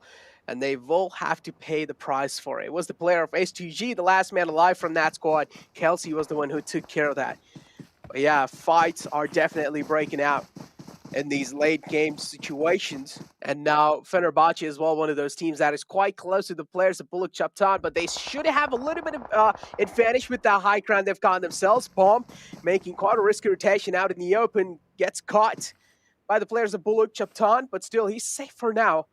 Let's just figure out, is he going to be able to keep that safe nature for long? Don't think so. I think it's a wide flank, right? They sent in their first scouts. Then they tried to get that information across the hill, but they got taken out, and now Fenerbahce, one man down, had to continue to scout out because they died so fast, right? They don't have that information on the other side of the hill. So, yes, they're going split, but it's a very defensive split. He's going so wide to make sure he doesn't get caught, but he can still provide, well, so that potential way in. Because the zone, keep in mind, did go over towards boot camp. It's gone more towards that western end. And Na'Vi, who I think, alongside Unicorns of Love, some of these teams most at risk, still to rotate across that river. And at this point, you've got Na'Vi members in the water. Unicorns of Love still to even get across into the river. You can see the punishment coming through as Kitsune, yes, may also fall later on, but can still put out the damage to Unicorns of Love and force them into the blue further. Yeah, they can try and edge keep Unicorns of Love, but Unicorns of Love aren't really interested in going in that position anyways. Instead, it seems like they're going to be going through the bridge where Eastern Stars are waiting for them. And Unicorns of Love need to be a little cautious while crossing over that bridge. But on the other hand, Furious Gaming as well. Trigger gets caught, one man taken down. On the other hand, Nextria as well, taking a lot of return fire on the side of Furious Gaming. They're doing a great job trying to fight back in this situation, but Furious Gaming looking quite uncomfortable in the car. Yeah, they're in the midst, right? They've also Fenerbahce into Baluchaptan. There's nowhere really for Furious Gaming to go, and I think Doka Machine will spot them. Can't find the spray as well. Gonna be slightly off the mark is now also Noxbomb. You can see him rotate in. Bears with the help of Doka Machine. That extra one, and you don't want to crash there, though. Papi Potro, what are you doing? Going in against the zone is now only 30 seconds to make a move, but he's actually stranded in himself on the edge of the blue. And Fenerbahce, this should be a clean kill for him. But look at that. The vehicle's about to blow up, and he's quite close to the vehicle as well. And yes, this is exactly what I was saying. No, you should have went behind them. Okay, well, we can try and ignore that. Bad, I don't know. That's definitely the rookie. Yeah, the rookie being silenced, and that's not really a good thing for a team like that. Furious Gaming out the game with only 1 point secured in their pockets. Not really looking good after that one. H2G is still alive and cooking in the game. They have gotten themselves 5 kills. It's still, I mean, at least they're going to be going away with a decent amount of points in their hands. But on the other hand, teams like Exit, again, not really a great show. And Ghost, as we do know, they got kind of taken down against the players of H2G. But over here now, Bullock, they're getting charged on by the players of Black Dragons. Black Dragons, they are going to head their way over their hillside because the zone went towards a hard south shift. It is Black Dragons who have to make that push. They find a 1 knock for now. They can't confirm it into the kill with a nade. It's also, you can see the small screen, Mad Bulls. I think they're going to be eliminated pretty quickly here as Eastern Stars will approach and encroach on top of his face. As fortunately, Bulls looking like some free meat for Eastern Stars. So cleaning up, there goes kill on the small screen. But Luke Chaptano, look at that snake in the grass. Speaking of animals, it's a zoo. It's Marion will take their free meal of the day. Is now they'll head back down on the Manad side. Assassinate potentially for another, but Marion not so quick enough. Is now also Noxbomb will be able to third party them away. Will confirm the killer 2 is Blue Chaptan. Down a member equally in between this fight, losing their advantage. Oh, it's Fenerbahce joining the party over here. And guess what? Eastern Stars on a quick rotation in that vehicle. H2G spotting them out, but again, he's trying to play things out a little safe and cautious. But on the other hand, Black Dragons, they're getting shot at from the backlines. It's Eastern Stars joining the fray. And guess what? It's third party after third party, and this is what we like to see in the map of Sanhok. This is what Sanhok is known for. Although for those third parties all over the place. And Bullock now left with only 2 players alive. There's no way they're going to be able to get the fallen man back up on his feet. The Blue Zone's going to be taking quite a lot of damage onto him. But again, now A7, they're looking quite good with the position they have for themselves. And look at the separation being shown from the side of A7. They have been spread out quite thin. And A7 now, they have gotten their eyes. I think so they have definitely heard the presence of the players of Bullock. And we did see one player of A7 quite close to them. Yeah, A7 here are playing at T formation. You got Revo in the front line there, Necro, who's going to play spoiler for a lot of those teams heading in. And the information as well for A7 coming in from that more barn side towards the east, as it has gone towards them. And they've got a zone themselves as Unicorns of Love lost down to 2. Is inside, of course, Boot Camp Knights as well, going to continue their strength through. They take down the 6th kill for themselves.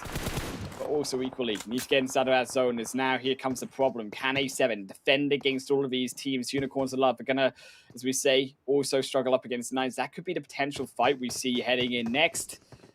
Well, what about these other outsider teams, like Na'Vi, who have been so patient? They're still 4 members strong. Yeah. When is it going to be that Na'Vi enter into that zone themselves, playing on the edge so long, but they might just grab themselves that first kill of the game as Xenox caught out of position, as well as also, unfortunately, Golden Blake Chaptan will strike him down, but Raiz barely dodging out, blowing up the vehicle, going to be enough to confirm the kill. It's Rakreeson, also now in some danger. S2G. It was actually, it was actually Mafioso from the side of A7 who got that kill, who stole it away.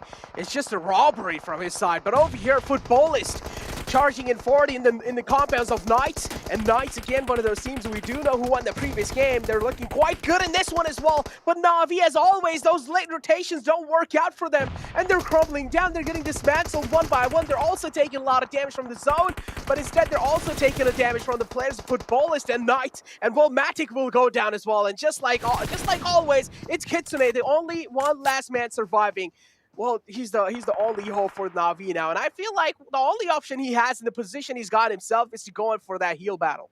Yeah, herein lies the problem, right, of Na'Vi heading in too late. And the information problem in itself of not being able to have enough to then go off of. Coming into such a quick rotation, they leave it to the last minute. You can't do that when you have nothing to play for. It's Alucard as well. Has only his life to play for, but Footballist, I think they'll be ending this one pretty quickly as he does step outside, dodges out the zone, but I think he wants to go back into the zone. He doesn't know which way to go. And he will try to eliminate himself to the zone, as also Nextroy and Yetka will be able to strike down one with the help of also A7 here. Fortunately, Nextroy not so fortunate though, will dodge out. only to the death. As A7 still standing strong in the zone. 4-man formation heading up as Footballers are going to be the next target. And there, with Footballers gone, I think this is the last surviving team that could really have challenged A7. And A7, this might be the game-winning push for Malakar. Is going to steal one away just before he falls down to the zone as well. But it's definitely A7 on top. His Knights forward 10 kills. We're down to our final 4 teams, but it's 3 solos. And they're all healing. They're nowhere near the rest of A7. They got to chill. Is this chicken dinner's about to come to them? Oh yeah, this chicken dinner is definitely going to be A7. There's no way anyone's going to be able to take it, right? Because the rest of the teams, they're just going for that heal battle. And this is what Dave was talking about, right? Underrated?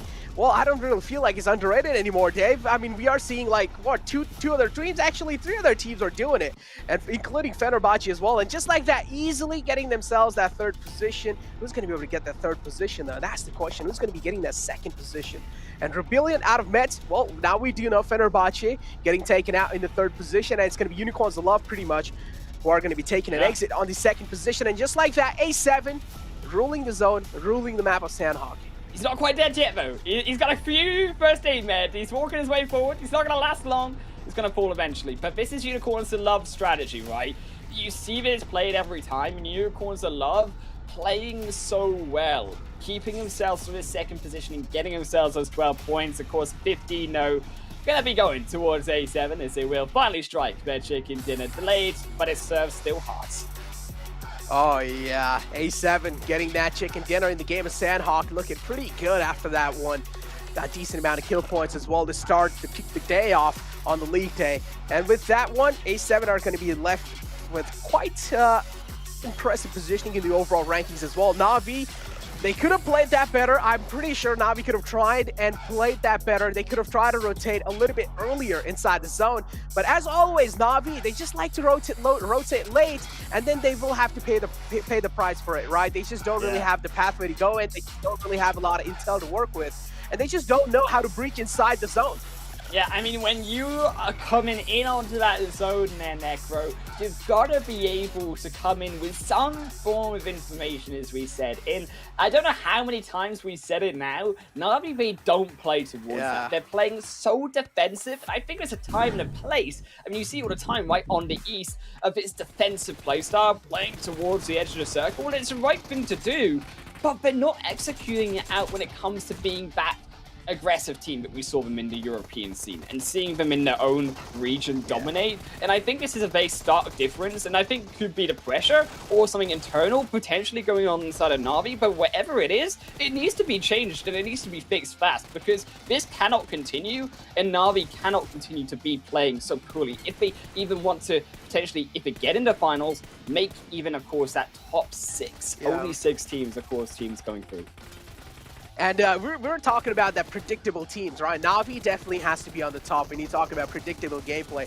They haven't changed a single thing yet, man. They just always like to go inside the circle late. They like to play those edges. And this is the problem why Na'Vi are just getting so predictable, right? On the other hand, A7, I do like how they play inside the map of Sanhok. They loot as quick as possible. Instantly, they go on top of the hills. And I'm pretty sure on the top of the hills, it's easy for a team like A7 to grab 1 or 2 squad wipes. Yeah, you see it every time, right? This efficiency in the looting phase actually very admirable. They, yes, might have been struggling a little bit with loot, but they rely on those other teams, those other players, those other bodies to almost be lunchboxes to eat up and steal away and use that loot to survive through the rest of the game. And it's a very risky playstyle coming through from A7, but it's something that has worked and is very stereotypical of the aggressive A7 we know and love, particularly here on Sanhok. But it's also these more passive playstyles, right, that you can see coming through from Unicorns Love, coming through from Fenerbahce, even as we said, Na'Vi, who save themselves with it too. That healing strat,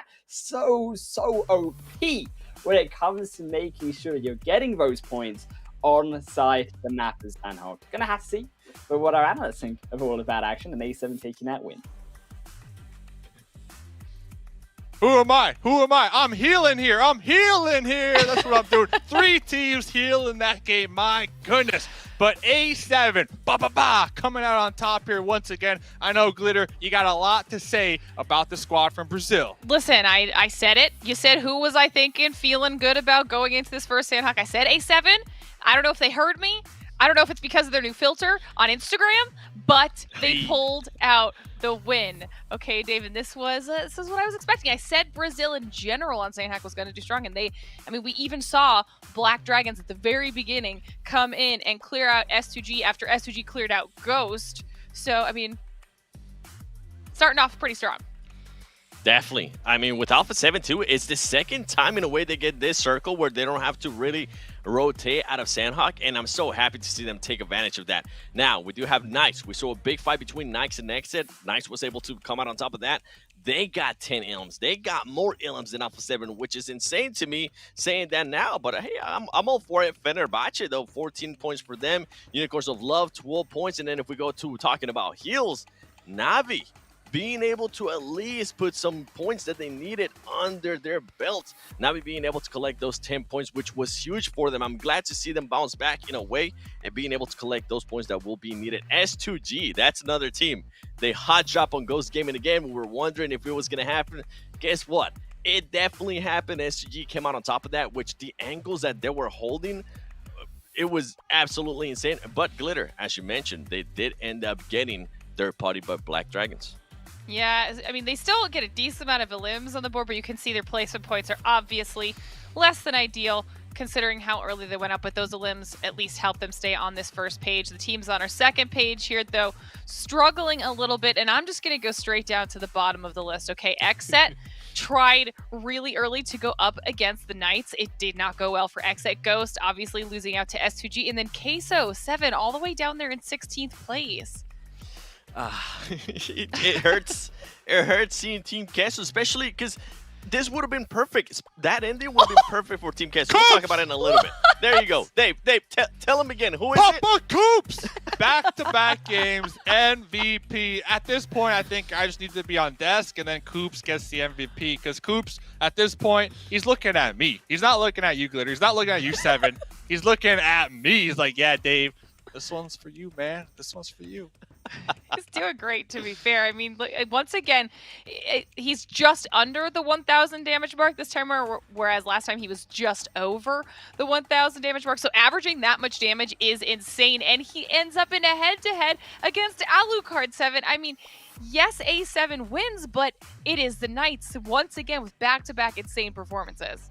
Honestly, I think this might be the first time this has happened in the tournament so far, where we get head-to-heads, back-to-back games, and it's pretty much just from the same team. Here, Alucard, I mean, we've been able to see greatness of Alucard during last week of League play here. Not surprised to be able to see him here. 5 ilms go to him, 596 damage. Definitely being able to convert more of that damage into actual ilms, which is huge. And then 43% there for Knights Alucard. I love seeing this aggressiveness out of Knights. I think a lot of us have been expecting it, and right here, oh wow, he actually allows them to be in first place with 45 points, creating a nice lead here.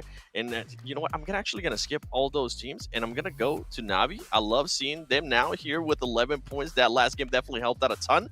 And then Blue Chaptan, that's another big surprise there, Glitter. They had 22 points. Yeah, and obviously we're keeping our eyes on that 16th place spot right now. Exit would at least make their way through, having not made it before. Same thing with Baluk Jabtan. I mean, Ghost right on the cusp here, and that's after they get 1 point. So right now, it's obviously the beginning of everything. These are not going to be where this final standings are, but definitely some surprises down there. Rise is another surprise for me, having been so low on that list. So we'll have to see how the rest of the games play out, Dave. Yeah, by the way, the A7 filter that you brought up, make sure you use it, because after I used it, all 4 of the team members, they sent me a DM. So huge respect out there. But talking about respect, go in and do the fan vote. Play PUBG Mobile. Vote for your favorite PMGC team and player. If you're correct, you log into the game in the esports center and you share your vote. If you're correct, you unlock rewards for that. So a lot of rewards going on right now, a lot of incentive to go into that esports center. And if that wasn't enough, here's another one for you. Another one. Treasure box, PMGC exclusive treasure box in the esports center. Some more fun in there. Watch PMGC live or on YouTube or in the esports center. Get those PMGC tokens. Yeah, you can see right down there below, and unlock the PMGC tournament outfits. So esports center, pretty much Spark Notes, that's where it's at. That's where you want to be. And talk about where you want to be. Match number 3 here. We're coming in hot today. We're speed running this. Erangel, A, B, C, E. So we're going to be throwing in Group E, Aton, SMP, Shaktas, and Rise. I'm looking at Rise. Hashtag go Rise. Thoughts on that one, Glitter? Yeah, I mean, everyone's going to need a little bit of a reset here, moving it to Erangel. We'll see if Rise is able to pick it up. We did see that overall they're towards the bottom, so they're going to need a solid performance here. So, I mean, what do you think, Seven? For this one, I'm going to be looking at Exit. I want to see if they're going to continue that aggressiveness that we see now back-to-back. And I'm kind of sad that Navi's not going to be playing this one. I was hoping they will carry that point momentum that they had from that last game. Oh, well, you know about we're talking about momentum out here. You know what? We're going to send to a quick break because I need my momentum on the break here. Go drink some water. Be right back. Don't go nowhere.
capture Earth in all its beauty. I see action. I see drama. And I see it in the finest detail. Moments of inspiration. And the first steps. I am the 1+9. Ah, we're back. I told you, I promised. The momentum break. I had my glass of water, Glitter 7, drinking the agua, I had a cafe con leche as well, so I'm feeling good heading into the third map of the evening. PMGC West Side is the best side 2021 here. Let's check it out once again. Next matches, A, B, C, E, Erangel. You know me. Who's dropping hot? Who's dropping hot? That's what I want to know here, 7. You know who? I'm actually gonna switch it up on you. You know who's not dropping hot anymore? Alpha 7. Alpha 7's gonna have all the time here to lose George, especially north of George. They don't have to worry about Navi anymore. Maybe they have to worry about Footballers. And another team that's not gonna be playing on this next one, Ghost Gaming. I want to see who out of all these teams is gonna take advantage of that and is gonna go to Pachinki. That is such a great area right there. By the way, Dave, you made me want some Colombian coffee now, man. You mentioned coffee. Now I want to get hyped up too. Glitter, you want coffee as well? Seems like I'm gonna be brewing some here very shortly. Yeah, you know, if you're taking orders, I'll take some, and then we'll see if that gives me enough prediction power if I can turn back into Glitter Domus for the rest of the day. Okay, I'll got some. Go with the A7 right so far. Yeah, not too bad. Yeah, and Xset, and you called Xset game 1, so I don't know. Glitter Domus, I feel like is definitely slowly coming back to form here. So I'll have to ask you for some advice later on. But 7, I know you wanted to kind of touch on Team Queso after that last game. Whoa, what are we touching on here? What do you got to say? This right here, even though I'm kind of smiling a little bit, it's a sad face, okay? This is not the Team Queso I was expecting here, man. They showed us to be a completely different team, especially in America's Championship. We don't see them right now. I want to see what's going to happen here on this Erangel, though. Well, talk about what we do see. We see that 1+, the 1+ with the flagship performance, the immersive 120 Hz display, the hyper touch technology made for gamers. The OnePlus 9 and 9 Pro are your best shot of climbing up the leaderboards right there. Yeah, oh man, I see that 1+. Looks good, man. So, hey, Game 3, we talked about Team Queso, Ghost Gaming. Fortunate for them, they're going to be sitting out after getting swept up that last game. Just got to say, yeah, they're going to be in the locker room chatting about that one a little bit. Glitter, any squads you're looking at here this match? You know, I do like the Xset pick from 7 because I do agree that they've started off both these games so far with a lot of aggression, okay? And I mean, you're talking about them right at the end of the last segment there, 7, and it's just, I feel like it might not be 100% there, but the fact that they're willing to take those fights, especially in the last game, we just saw them being willing to go up against Knights with how well Knights has been performing, it's eventually going to click for Xset. And they are one of those teams that really, really needs to get into this next Super Weekend. So I might be keeping my eyes on Xset now. You kind of convinced me here, 7. Yes, okay, I'm all for it, actually. The reason I was doing that is for something completely different that crossed my head is that we really haven't heard of Polo that much. This was a player that was in contention for MVPs in previous tournaments. I want to see more of Polo. If Polo can get in a role, we know what kind of Xset we've been able to expect in the past. So I want to see a great performance at Polo. And I'm loving the aggression, as you mentioned, Glitter. The aggression right now from this team is absolutely insane. I want them to continue it because it's working for them. They're not just playing super passive. I mean, we saw a change of pace too, even in the last game from not just Xset, from Navi. They played just for placement points. They started off with the heal off too. They didn't want to try to go for those elims. So for the Xset here, if aggression's working for you, if you're able to get elims, it might have not worked on that Sanhok, but it did work on the first Erangel. Go for it again. Why not? Yeah, and I agree with both of you. Like Xset, they have a lot to lose here this league play week if they do not qualify, right? Like I can only imagine the pressure. They missed Super Weekend number 1. They already have a huge disadvantage when we look at that overall leaderboard. So that extra aggression that we did see game 1 paid off pretty well. Last game, they went out kind of early, so I'm real curious how they will be able to bounce back. One team I really want to talk about here, though, I don't know if, we talked about them enough, but the Black Dragons. I like how last game they recognized the opportunity to third party that whole Paradise fight. For me, I'm looking at teams who know how to take advantage of these opportunities, such as that third party action here. About 1 minute to go. Final thoughts here, 7. Final thoughts. Yeah, I mean, with what you were saying in regards to Black Dragons, it's not the first time we see them do that. It's actually the second time that we see them kind of just wait for SGG. It's becoming a habit too, so I want to know in the future how's SGG going to respond to that, because we will be playing another Sanhok after this match coming up. And then with Erangel, you guys were talking about it earlier. Rise Esports. I want to see what kind of Rise Esports we're going to get here on the first match. I want to see if they're going to continue the aggressiveness that they showed us before. Also, they got a chance to sit down, watch those 2 first games, figure out what's going on here. It's going to be an interesting Erangel. Hashtag Go Rise in the chat. Type it in right now with your little fingers. And if you want to know the future, just ask Glitter Damas here. We got her on the desk with us. But ladies and gentlemen, match number 3. Players getting locked and loaded, getting them parachutes on, walking on that plane, getting ready to drop here. I already see the plane path. It is looking to be quite the spicy one, quite the exciting one. But Jinky is going to be favored. So 10 seconds to go. Glitter Damas, pick a team. One team. Who wins it? One team. I'm putting you on the spot. You got 5 seconds to Mad go. Bulls. One team. Mad Bulls. Ooh, hopefully Mad Bulls aren't looking like Sad Bulls. Let's get into map number 3. Mad Bulls, Glitter Damas. I mean, I'm not against it here, Necro. I'm not against it at all because I've seen Glitter pull some picks out of nowhere. We'll say that, right? And we'll see if it is going to be effective. Here we go into match number 3. Necro's our first time casting together, baby. Let's get it. Yeah, let's get it, man. We two big boys over here on the mic. Let's freaking get it, baby. And yeah, Mad Bulls, definitely an interesting pick. Mad Bulls have been doing quite good in league days, right? But this is where they really struggle. It's the super weekends. So in league days, understandable. Mad Bulls, they're having quite a decent performance, at least in the week 1. But let's just find out how they're going to be doing in the game of Erangel now. Well, they've got 8 points so far, so if they hit that, I mean, that's double of the past 2 matches. So I think that it would be good for them to pull out some good points. Teams that definitely need to, in my eyes, I mean, Ghost, Gaby, Team Gessel, I mean, even S2G, they're down on the bottom here. And the thing is, we haven't really met, I mean, there's still a few games to play here today, right? But I guess I always look at this, I'm like, look, if one of these teams, these big squads, if they throw today on day 1, I would not be surprised if we see other teams just like run and gun for them and just try to keep them out of a super weekend. I mean, talking about throws, man. Big teams, Navi's been doing that all the time, like all this long way, man. Navi's been doing that since like all the way along. I mean, I don't even know what to say. Yeah, they're not really playing inside these groups, but yeah, I don't really know what to expect. And as you talk about, yeah, if one of the big teams do falter down, that means the other teams from the bottoms, they might just try, or at least they will have a little bit of chance to try and come up on top.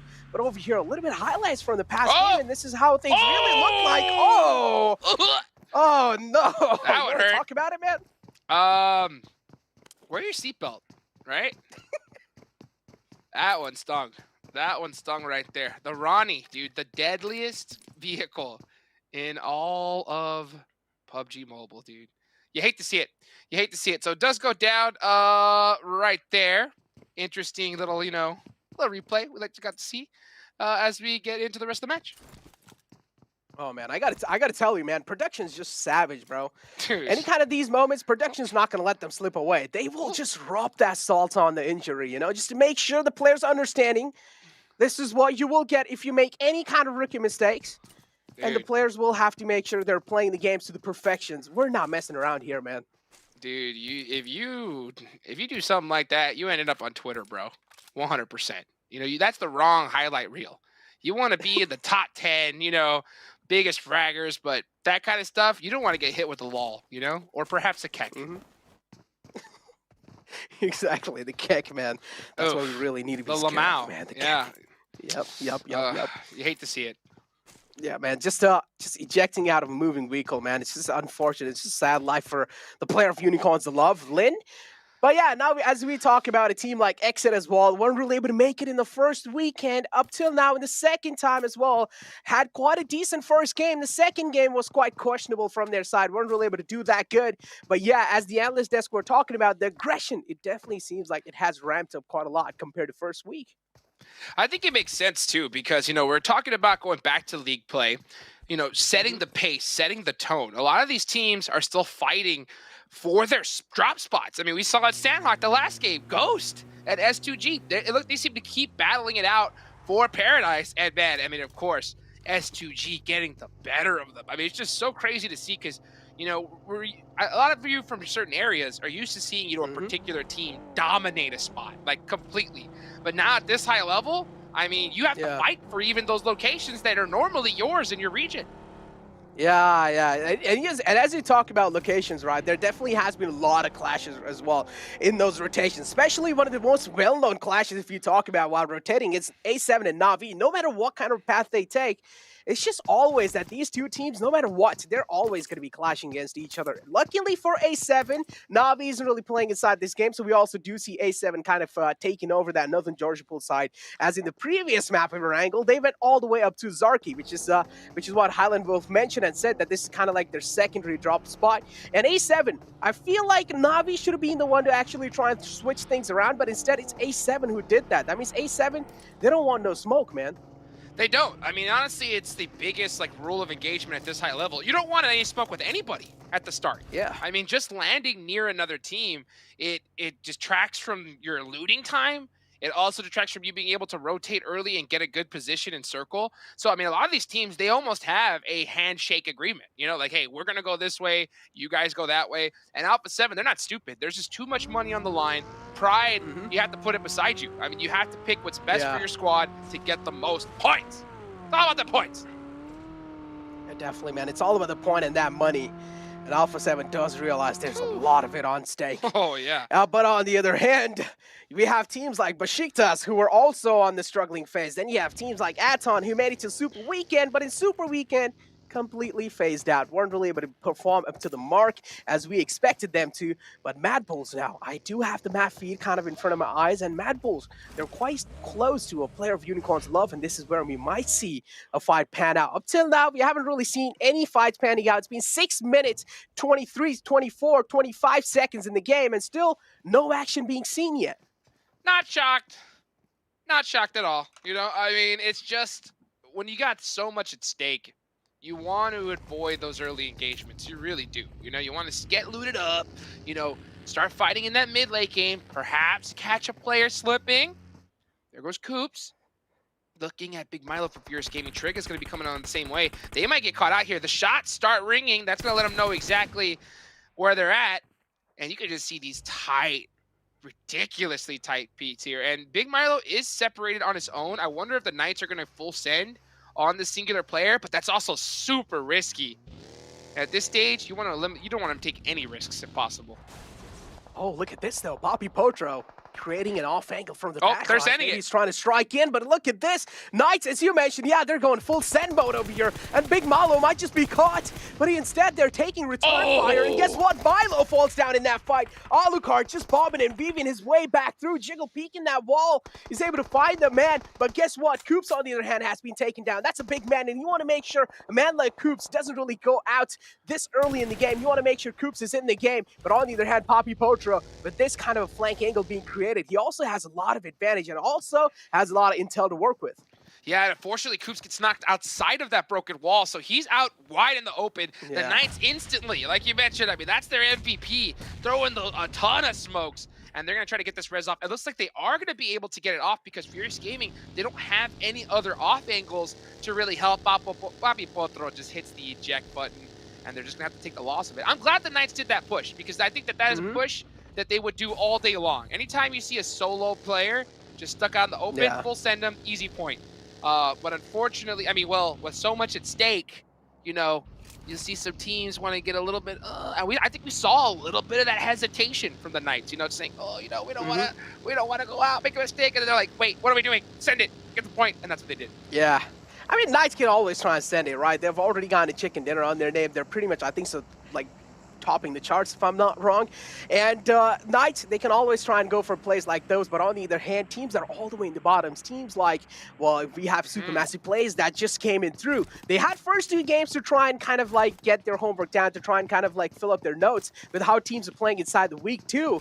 And the Supermassive Plays, of course, one of those teams that I do want to see kind of come out on top in this one. Let's just find out how they're able to play, because as I mentioned, they were not really playing the first 2 games. That means they're also going to be having a little bit of advantage over the teams that were playing. Yes, sir, indeed. Yes, sir, indeed. You know, speaking of that, I want to ask a question, right? Think about this one. When it comes to that fight, if the Knights didn't have such a great start, do you think they would have made that push? I think so. They would have, yeah. Considering like how Knights like to play, I feel like they definitely would have made that push, right? And as you mentioned, they realize, right, there's only one man in the front lines. No one else is really shooting at them. But guess what? Rise is the one. Mufasa takes one player down. Xenox instantly will be confirmed, and now Mufasa is being charged on by another player of Knights. Will he be able to take care of him? And yes, guess what? Mufasa is good for 2. Alucard as well now taking out the game. Knights. Quadrisk rotation not really paying off, and Coops as well out the game. Furious Gaming are the one taking their revenge.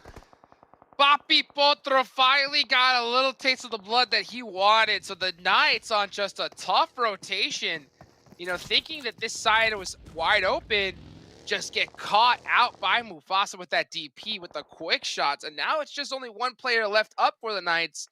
Yeah, that's a tough turnaround for them. Yeah. Not really looking good after that one, man. Just left with only that one last man alive. Knights. Oh, the struggle being shown inside this game. Quite risky rotations. Didn't really have a lot of info to work with. Didn't know how to really kind of like breach their way in through in the center part of the zone. But on the other hand, H2G, man, another team still looking quite good up till now. They have all 4 of their players alive. If they're able to make alive with all 4 of their players alive, even in late games, I mean, H2G, there's a higher chance that they're probably going to be racking up the chicken dinner as well. I mean, SGG, they're big chilling. After that last super weekend, they're just sitting pretty. All they have to do is just focus on getting top 16, you know, making it into the next one. The rest of the teams, I mean, especially squads like XZ, Team Kessel, those squads have to have a great performance here. And I think it's not just, it's for their overall morale. You know, because S2G, even if they do bad, if they make it in, they're still going to have all that morale because they're on top and they know it. But a lot of the rest of these squads, I think it's a little bit of a confidence game. Like Dave said, that momentum, they need to start building. They need to start building. Yeah, definitely that momentum, especially teams like XZ that weren't really able to make it, right? In the first weekend, this is their time to start building up that momentum. And even the Analyst desk mentioned, of course, coming inside the week 2, they're looking quite aggressive. But Mad Bulls, look at this monkey trying to create a little bit of off angle onto the player in the front lines. And guess what? Decided that he's a little bit too much in the open, so the call to back off has been made. GK first, patching himself back up. But again, where's his teammates? His teammates are quite all the way in the back. We do see Lin in those compounds. Does he have a clear line of sight on the players of Mad Bulls? That nade was quite close, but GK first, he's good for now. Good for now, but for how long? Not long enough. I mean, a beautiful nade there from the Mad Bulls. You know, taking chopsticks, dip. And you can just tell that they are so used to this spot. They know the coverage. They know where players are going to be.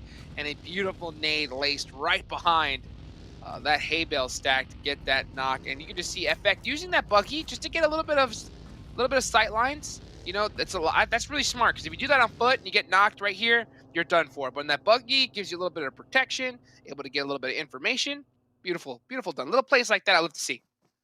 Circle shift though. Man. What do you think about this one? And guess what? H2G right in this max center, Jukes. I'm not really surprised to see this one. And H2G, they've gone to center. They also have a beautiful compound to work with. And I feel like this might just be their game, man. I know I'm a little too early to say this, but considering the fact how H2G really plays and how they've been playing so far, I feel like it would be safe to say that this might just be H2G's game. Oh, I mean, it's a Ruins finish, right? And Ruins finish is going to be a lot of fun. I think we're going to see this one get hectic towards the end. You can see S2G, they have the lay of the land. They can choose exactly the location they want, opting for that just dead center position. Timber going to be putting some shots onto Reyes. And right now, S2G, all they're trying to do is just play keep away. You know, just dominate this position, let teams know where they're at, so that way they can get that separation and let them all fight it out. Chico! Oh, Chico's got something ahead. Can he pull something magical off? He's got a 1v4 situation. Only able to get one. And there goes the Knights. But still, the damage has been done. Knights out the game now, 16th place. First team to take an exit with only 2 points in their hands. And Bullock as well, quite close to the players of Besiktas. But still, they shouldn't really be worrying about them anymore. And as you mentioned, the S2G, they have the prime positioning inside the zone.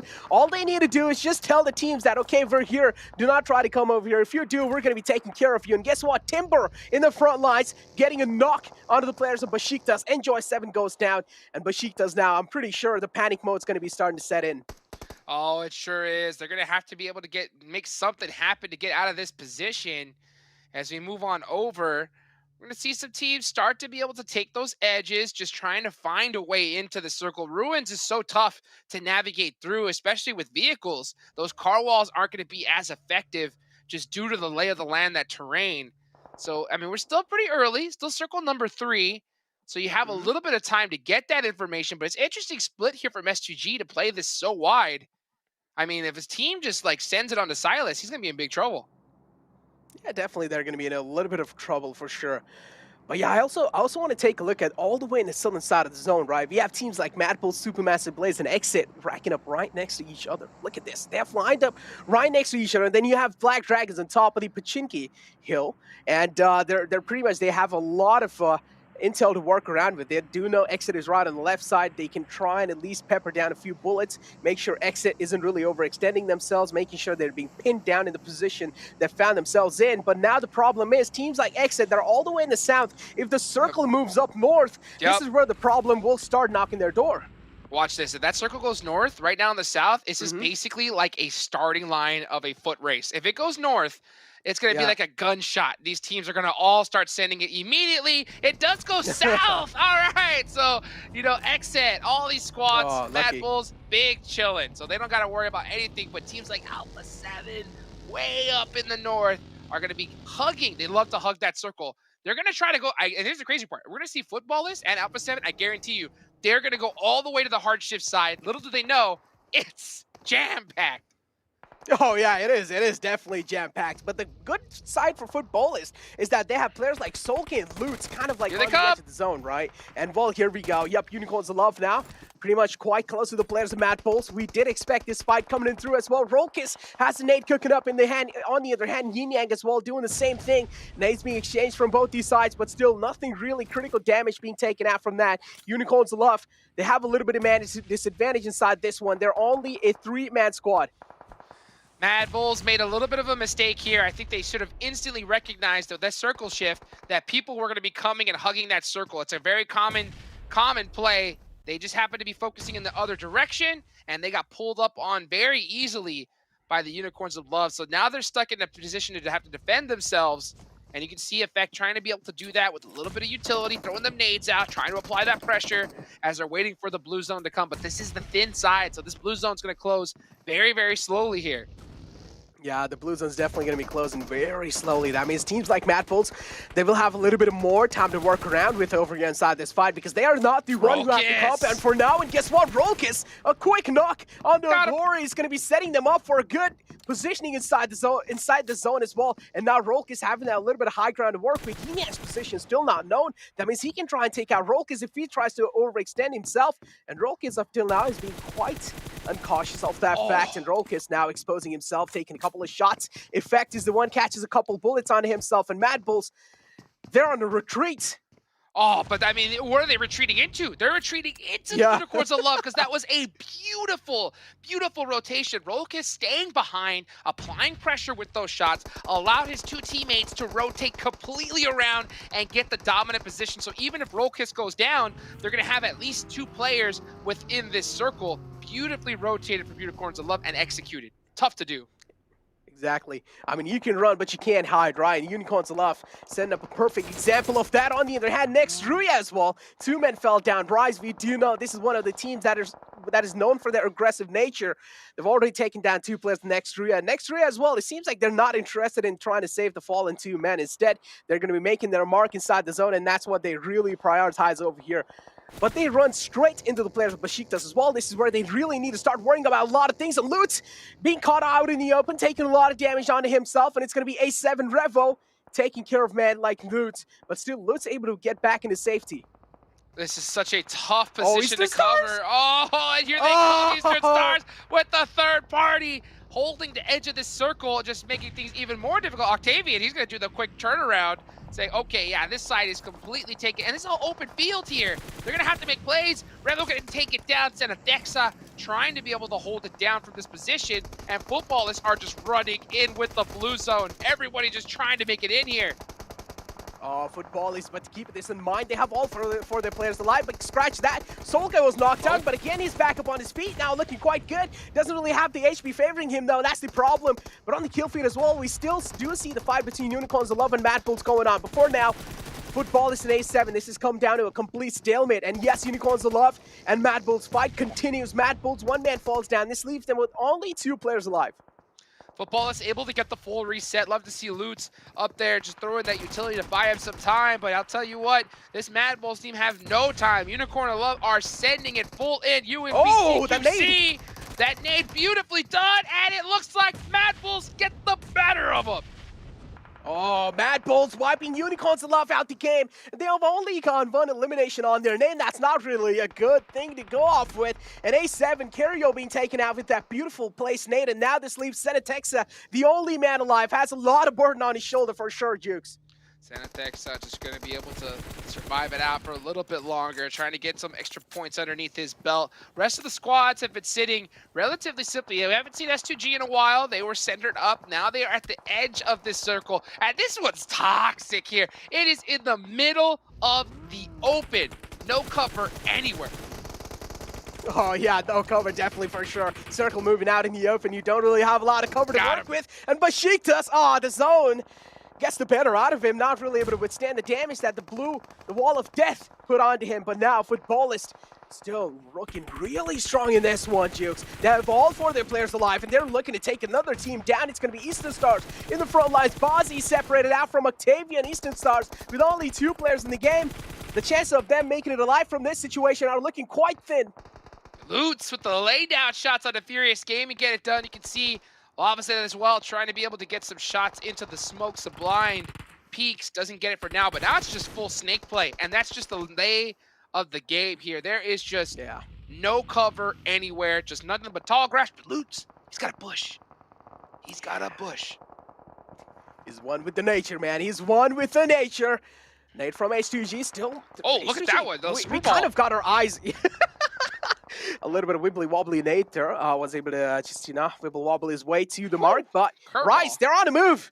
They're on the move. They don't really want to stay there anymore. Instead, they're going to be opting out for a safe rotation inside the zone. Do realize H2G, the Alpha Titans, are making sure they're being the guardian angels on the compound. That is pretty much well prime positioning inside this one. Before now, Supermassive Blaze trying to get the rest back on the fallen man. Over here, Rice going up against a team like Bullock. Mufasa falls down, if I'm not wrong. Yes, he is. But Mythic is left with only such low HP. And all he has is Band-Aids, but that's the rule. You have to heal yourself up first before you get your teammate up. And that's exactly what he's doing. The rest of Footballists are controlling this side. And you can see every team is holding the edge because there's just no coverage. If you're in the center, you're done. And speaking of in the center, it's just Mufasa on that little off angle from Rise, just kind of holding it down for now as they're getting rezzed. And meanwhile, they actually have a little bit of time because there's just so much chaos going at the edge of these circles all over the place. Now look, keep this in mind. Rise is one of those teams that like to really be on the aggressive page, but the position they've gotten themselves in the center of circle, if they do try and take a lot of shots on the teams, I'm pretty sure they're also going to be the center of attraction. That's what you really do not want, especially when you have a good positioning and when you're right in the smack center and don't really have a lot of cover to work with. But on the other hand, now Supermassive Blaze, Keth, quite low, exit as well. That's going to be it for that squad. Exit out the game as well, knocked off the way, and Supermassive Blaze looking quite good. They ended up in 7th with 0 kills. That is not a good finish for them. Aton Esports, they've got 4 kills and 3, and they make it 5 right there with a nice little finish from downtown with that single shot AK coming down in. And now the next circle is in the center of this zone, and teams are desperately sending it on in. Here comes S2G finally in with their vehicle, and he can just realize, Silas just realizes there's nothing here. No coverage anywhere. Gotta have a car wall up. Exactly. Silas just wrapping around with that Bucky finally gets caught. And Vol Silence now taking out the game. It's going to be Lobizin, I think so, who's going to be trying to take care of it. But instead now Kelsey as well. The return fire to the player of Footballist is there. Footballist now left with only 3 players to work with. Supermassive Blaze looking quite good. And guess what? Coursera gets caught in the edge of the blue zone. And Choco is going to be taking full advantage of that. But on the other hand, now Aton as well looking quite decent. But they still need to make their walk inside the zone. Solke able to get that nice little KS there. Beautifully done. So Football is still alive, rocking a full split right now. They realize with this position, they cannot group together. S2G is trying to ask again from Aton. Can he be able to get these shots onto S2G? And that just let Solke know exactly where they're at to get some extra points on the board. Oh, Solke definitely under the the radar. angles. He's not really catching any bullets onto himself. He's able to find a lot of shots through the smoke over there. And yes, H2G, they have created a safe smoke path for them, but still the smoke is not going to be able to block those bullets. Solke able to find the one rock on the map, and this rock is just being, I mean, that's his best friend right now. He ain't getting moving an inch away from it. And S2G, I mean, regardless, it's so crazy to see this team get this far. I mean, considering with these little rotations and these tough circles, they're still able to get a top finish and put up some big points. Hey, we got Supermassive Blaze, Tron, in a top 3 situation. Oh, man. Oh, man. These two teams left with only 2 solo survivors, and Footballist have 3 players alive. Footballist, it looks like they're owning this final zone. You have Rom kind of separated out from the pack. If Rom gets spotted, there's no way Rom's going to be able to get back up on his feet. So Rom will need to try and play things a little safe. Tron's position not known. Lutz might just be caught, but Lucky able to get back to safety in just the nick of time. Tron is kicking himself right now. That was a knock that needed to happen to make it at least into a 1v1 situation, and now he's stuck in blue zone. I think he may just go out to the blue zone and not want to give those points. Oh, look at Rom. Found Timber. No. Oh, no. Timber, 1v1. Timber wins it. He's gonna get the thirst. Got the point. Oh, well, and there you go, Timber. Done. Done. Didn't really have the HP to work with. And yup, in the end, that's it. They got him. And Footballist, as you like to call it, well, they get themselves quite a banger of win here with a decent amount of kill points as well. I think it's 16 kills. Woo! Yeah, I was about to say, decent. Decent God damn. Indeed, man. I mean, Footballist coming in big. That's a game that they needed. This is what I really want to see, is I want to see here teams that, you know, haven't really had that insane dominant performance at least get a good couple wins here in this day, because we talked about the momentum. That mental game here at this level is ridiculously important. So Footballist getting a 16 kill win. I mean, what more could you want for your team's morale, huh? That's like 31 points, man, in itself. Like, you get 15 points with that chicken dinner, and now like 16 points with those kills. That's like 31 points in itself. That's a huge chicken dinner from the side of Footballers. And you talk about momentum, I'm pretty sure the mental game is going to be looking so strong going inside these upcoming 2 maps, man. I just can't wait for a team like Footballers to dominate their way through in Super Weekends. A decent outing, I would say, but still could have done better. But this is where they can try and get their revenge, bro. Oh, man, and that was not an easy circle. I'll tell you that right now. I mean, they did have the majority. Yeah. They were on that thinner side, but they still hit those laydowns. They still hit those plays, and that's what I like to see. I like to see teams that didn't get circle blessed be able to put up good performances. We saw that from Footballers. We saw that from S2G. I mean, we saw S2G put up performances like crazy this whole tournament so far, right? But I mean, a lot of the teams that are kind of, you know, we're kind of thinking about a little bit, teams that we know that can't dominate, it's good to see them to finally start doing it. Yeah, exactly. It's definitely good to see like those, like those unknown faces that were all the way in the back. They're kind of like trying to show themselves up now, and especially a team like Football is getting themselves a chicken dinner. They're also going to be having a huge momentum setup, even not just for today's upcoming 2 games, even for the upcoming days as well. And now, as you talk about H2G, I feel like that the position they've gotten themselves in the overall rankings since the Super Weekend, it's like even if they're not really able to make it up till the next 2 weeks in the top 16, they won't really need to care. They're still going to be up there. Oh, yeah. So they're still going to be up on top. But I think this was a good finish for them, because what they don't want to do is put themselves at the bottom of day 1. And they were sitting on that at the start of these first couple matches. But here at game 3, they got a good position, a good zone, and they were able to put in some work to kind of relieve a little bit of that pressure. Look at these shots. I mean, outside, they just pop people out of vehicles all day long. Oh, man, definitely. And the fight between Unicorns of Love and Mad Bulls, it seems like Mad Bulls weren't really able to win this one, man. The prediction's not really going through, Jukes. You hate to see it. Glitter Damas gonna have to get her crystal ball checked, you know? I mean, usually it's on point, but maybe, you know, just after the day, you know, the little day off, collect a little bit of dust. Like a little bit of dust. Happens once in a while, you know. It does happen once in a while. But Furious Gaming as well, a decent showing from their side. And Supermassive Blaze able to, as you mentioned, that initial knock, if Tron was able to pull it out from the side of Footballist, the game could have been done. But luckily the man for Footballist was able to make it back to safety in just that nick of time. And Aton as well, I would say at least they were able to make it up to like those final few squads alive. And as I was literally about to mention this as well, as long as Timber's alive in the game from S2G, anything can happen. And Timber tried his best to clutch it. Oh, he tried his best indeed. Just wasn't enough there. I mean, Yeah. still able to put. I mean, at the end of the day, just putting up that kind of points, you're happy with that. You know, you want to put yourself out of range of not making it to the Super Weekend. So a beautiful finish from them. Still got a lot more left to go here, big baby. Let's get it going. Yeah. And let's send it out over to the desk first. See what they got to say. Put your hands in. Put your hands in. 1, 2, 3. Footballers! Let's go! Footballers coming out on top of that game. Not only did they get the chicken dinner, but 16 kills. Woo! Baby. That's all I'm going to say. Spicy. That's it. That's the tweet. That's just it. I mean, 31 points, one of the highest ones we've been able to see here too. Football is just putting up a performance here, and another team that kind of put up a performance, even there, though we don't really have that many people of them at the end, is S2G. S2G being able to show once again they can grind out those points, they can get those stats. And here, as we go towards the second page, we do have Alpha 7. They didn't have to worry about Navi, but they have to worry about other teams that definitely caught them on their rotations.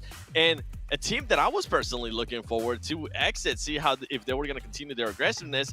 They were able to get a total of 0 elims, but at least they made it up in regards to placement points. We do have the MVP right here. Oh, Glitter. 5 elims, 1 key damage? What? That sounds pretty good to me.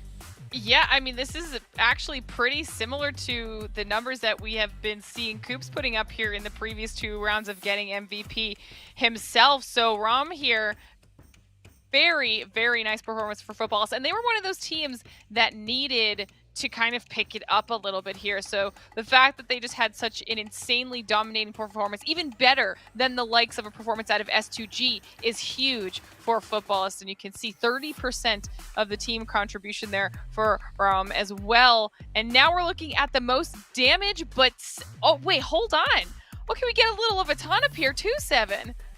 Yes, we are. We have Choco being able to put up 775 damage, and that's actually a team that I wanted to talk about. This was a team that was in a way a little bit lackluster for me when we went to the Super Weekend. We saw them there. They ended up in, I think it was 16th place with 57 points, if I'm not mistaken.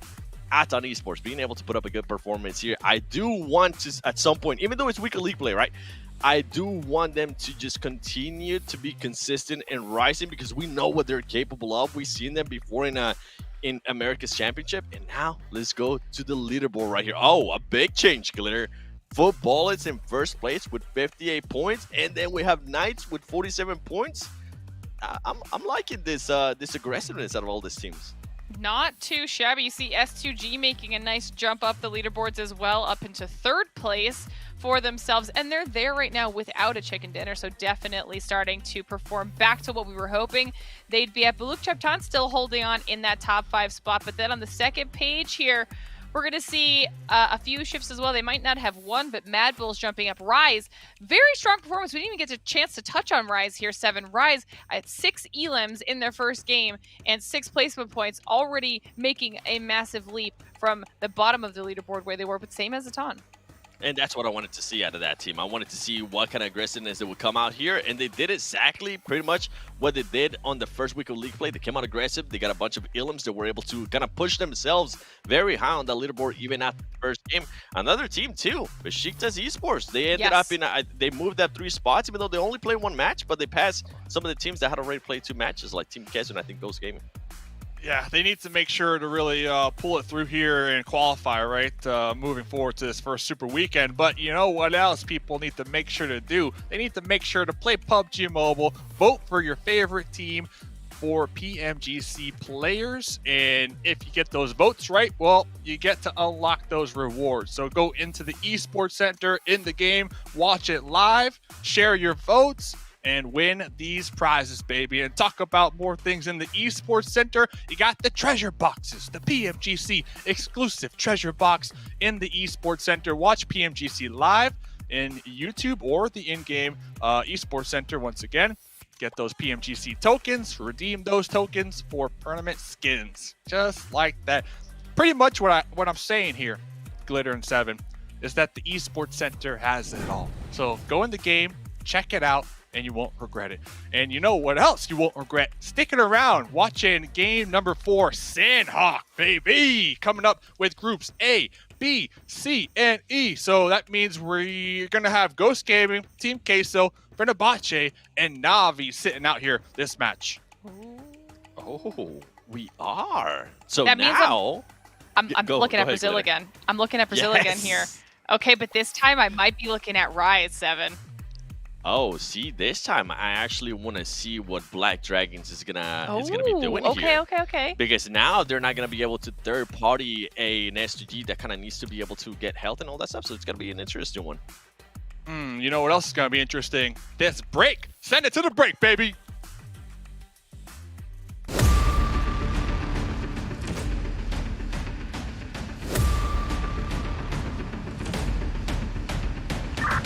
Danny, ready for extract.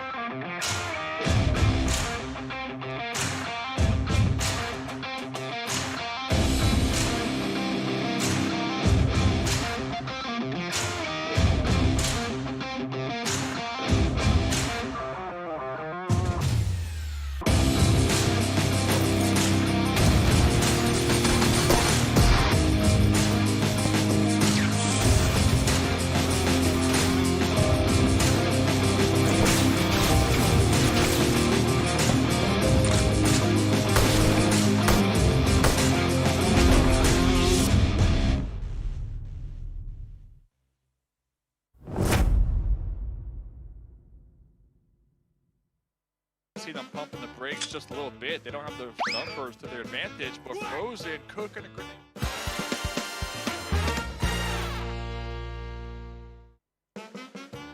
Yeah, looks like Alpha 7 already going to be down a member, so we kind of see them pumping the brakes just a little bit. They don't have the numbers to their advantage.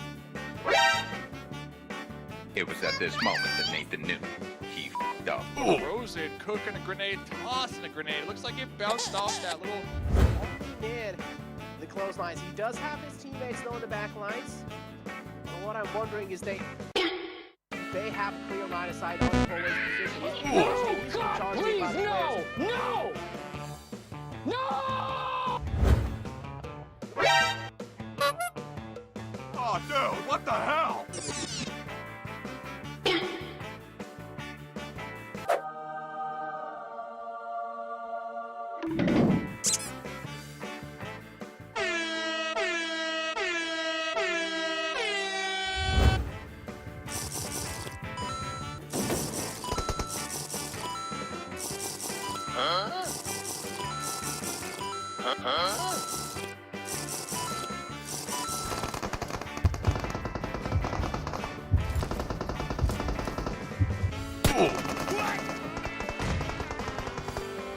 And this is a highlight from that previous map. How It's running right up. Much with that information instead of moving further forward. Now the problem is for a team like Rise is yes they can play well. I mean, production, please stop the savagery. I mean, Rise.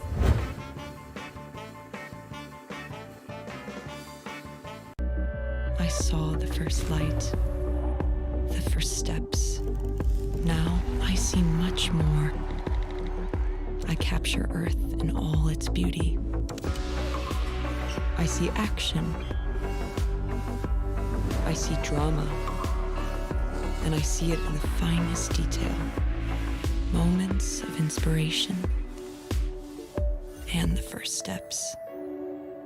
I am the 1+9.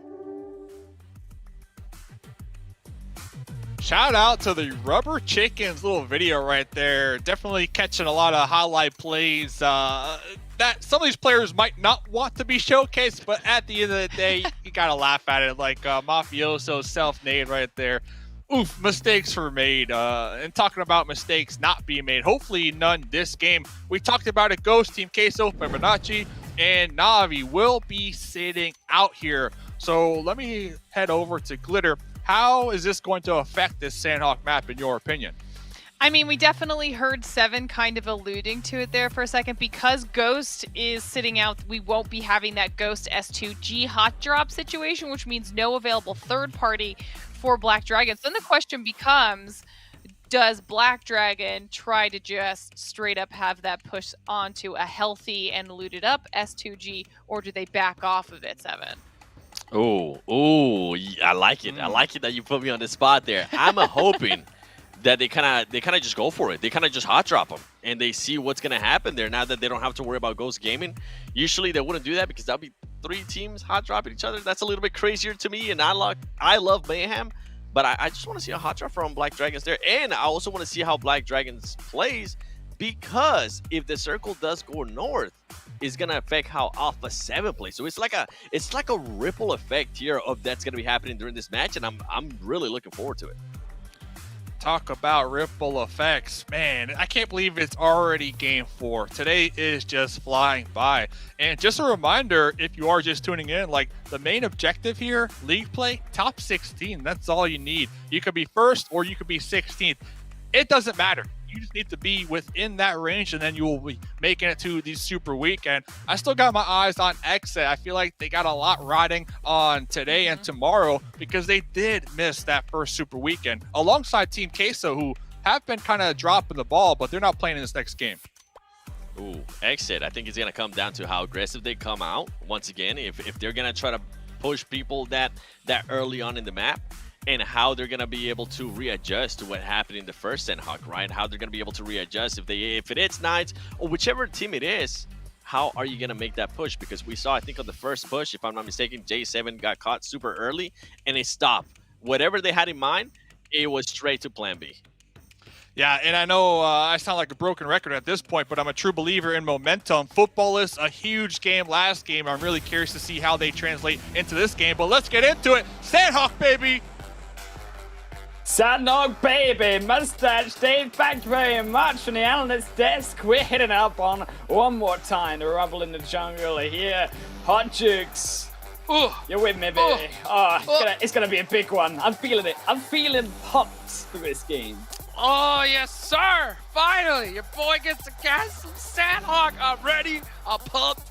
Oh, man, dude, let's go. Let's go. Well, I know where my eyes are going to be. Highland, where are yours, though? What are you looking at right now? My eyes are where we're looking right now here.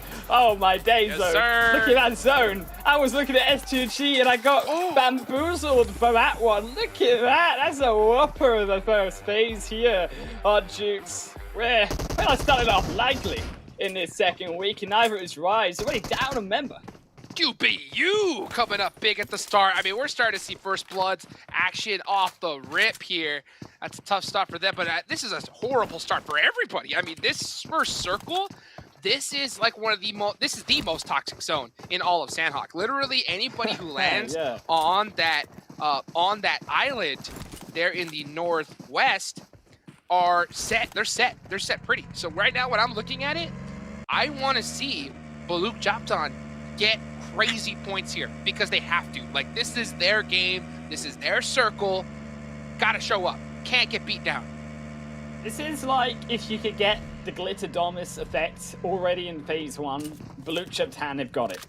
This is about as free as you get of any game in the world of PUBG, and I think it's also pretty darn good, though, for those outlier teams. I think you're looking towards Eastern Stars, except to an extent, they can wrap around the rest of their team, as they have gone for a 4-1 split from that northwestern side all the way over towards that boot camp hill, so we're going to need to regroup. I think the exit is going to be wise for them to finish that looting phase quicker, go use that L compound, of course, and then use that extra loot moving in onto that northwestern zone, because these bridges, to be fair, these are going to be where actually we expect a lot of these fighting to be, because it's already in this phase 1. Talking about fighting, I'd hold my breath though, because next warrior, right, they weren't quite done yet. There's the second one, but look at that, oh my days. Talking about style though. Let's go! That's about as stylish as you get. The seal is on board and we're racing. The bow tape, baby! Mad Bulls pulling out the big strats. I kid you not. Highland Wolf. I have seen plenty of bow tapes here at Sanhok at this high level. And so far, I have seen a 0% effective rate. 0! So Mad Bulls. Don't jinx it. Oh no, I'm jinxing it, bro. I mean, I want to see it happen. I want to see Mad Bulls get a chicken dinner here and break the curse. Break the curse. Oh, okay. Okay, phew. I thought we were jinxing it. So I was like, no, not the Sad Bulls. It's already jinxed. Too much It's already sadness in jinxed. week 1. It's already jinxed that's at the start. The fact that they touched That's- the boat at Sanhok is illegal. So right now, oh no. you know, they are breaking the law. They are They're breaking getting the law. arrested. The Blue Zone police, it's already coming down. Papa Blue's gonna come after him, right? I mean, you're here, Jukes. It's just a statement. You're right. It's just fact. It's just straight up. Dude, that's a big one, dude. That's a big, you know what? We ain't messing around right here. Oh, Furious Gaming. All right. On the side of the water. Oh, they are way out there. For some reason, I thought they were in Hot 10. They are not in Hot 10. They're way over here by... That's not good. Yeah, it looks like they are going to catch a couple of players over here. Papi Potro trying to get some shots off, and they are quite a whiles away from the blue zone, and that finish onto the vehicle gets a nice kill. Oh man, I mean, production, please. You gotta stop. You gotta stop being so savage to this poor Papa Potro guy. Dang. He's got himself redeemed in game number 3, but game number 2. Oh, what a disaster that came back. And I think it's going to be another disaster, really, in waiting for Furious Gaming. They've got such a distance to travel. I mean, you can already see it, them on the rotation, right? It's the only way you can get across. But it's going to be a long one at that, because they're going to be so late to all of these other teams. And a majority of them already, if not on that Northwest Island, going to be heading it up into that Northwest Island in the next few moments. S2G, another one of those teams already making a quicker rotation. But as you said rightly so, you talked about Baluk Chuptan, right? Controlling that mountain. Well, it's a bit of a shame here for Baluk Chuptan, because they're actually giving up the position to Eastern Stars. Eastern Stars now control that mountain top. Yeah, they'd opt to go a little bit deeper into the island. We'll have to see if it plays off. It's not a bad play, considering of where this circle could possibly shift to, but they don't have any clue yet. And oh, we're gonna see Kill Switch with a beautiful turn. Xset looking to make some noise here in this Sanhok game. We're already seeing a ton of teams already get the rotation. As a matter of fact, Mad Bulls, right, on the boat tape, it worked out already. They made it onto the island safely. That's already huge. Yeah, they're going to be in a little bit of a firefight, though, because STG also rotating towards them, so it could be contention on that more northwestern coastline itself. But to look back, of course, equally important, I think some of these other teams. Oh my days! Oh my gosh! That's fat stat right there. Stop it, Coops. Jeez, Louis. I mean, he said he wanted to be the MVP of the West, and I mean, he is really just making a name. Or I mean, he's already made a name for himself, but he's just pressing the issue here. We're gonna start seeing some beautiful kills. Footballists, you know, that momentum Dave was talking about, they had it, and now it's looking like it's starting to dwindle as they try to make a pretty ballsy rotation on this bridge. They had to know that was covered, and yeah, they know now. It's They know now. Right? They know now. Yeah. They know for sure. They know for sure. They know now. They feel it. They feel that pain. They're already in game 5.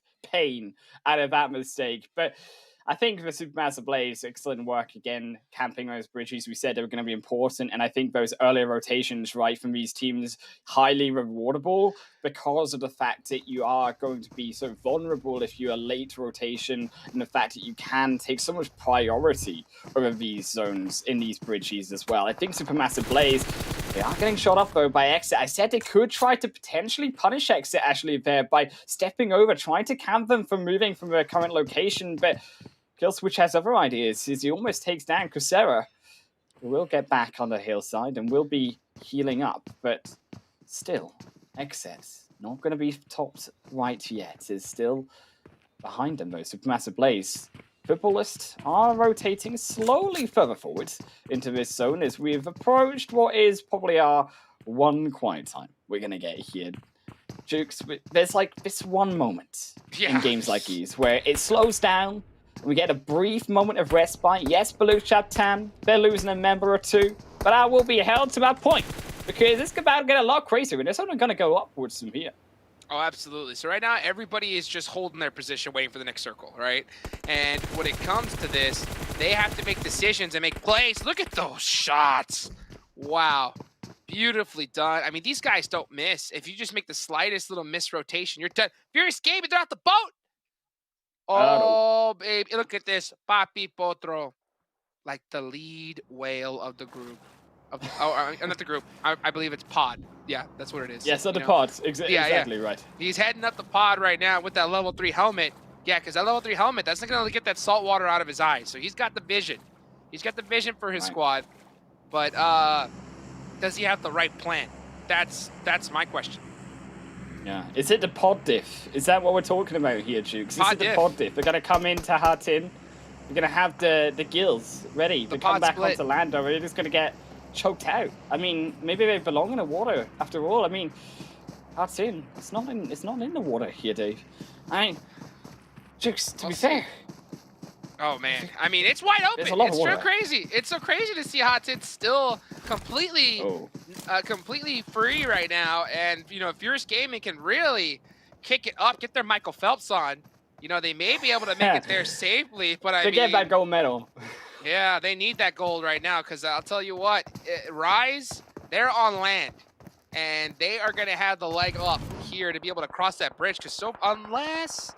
Actually, crossing that bridge is going to be pretty risky. Still, it's so crazy to see that wide open. Oh, it's Timber? Is he going to get that little pixel? Does he get the shots?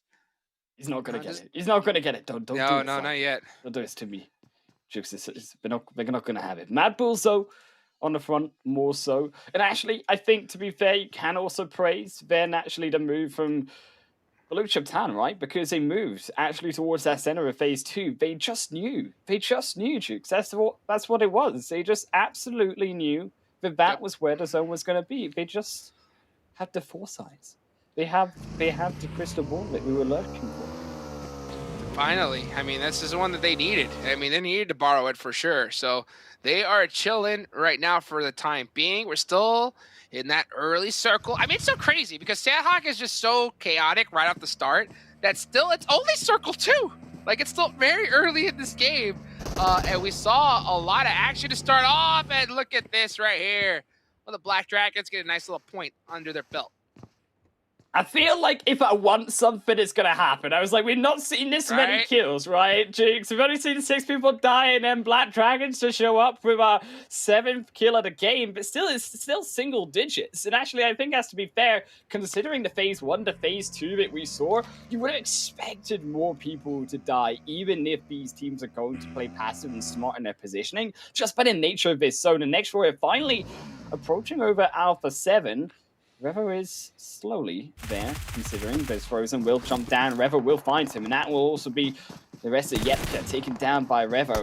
1 confirmed, not quite though. The vision is there still from him. Revo, he can't take 3 all at once, and he will be firsted away. Frozen on the back end will provide also that crossing point as well for the rest of next Roy. But can A7 hold up? Can they get rid of Frozen? Because this is a crucial part for A7 as they come up forward into the fight. Carrillo, I think, has spotted him, and now in Frozen, he's been busted. His position is now located, and you can see the nade come in behind. He's going to dodge out one, but he has to walk forward on the back end. Rio, I don't think he's actually been spotted. He might now, as he finds potentially the kill, but no, he doesn't. Rio still switches back from the top to the bottom and takes down 2 the next Warrior. It's a disaster.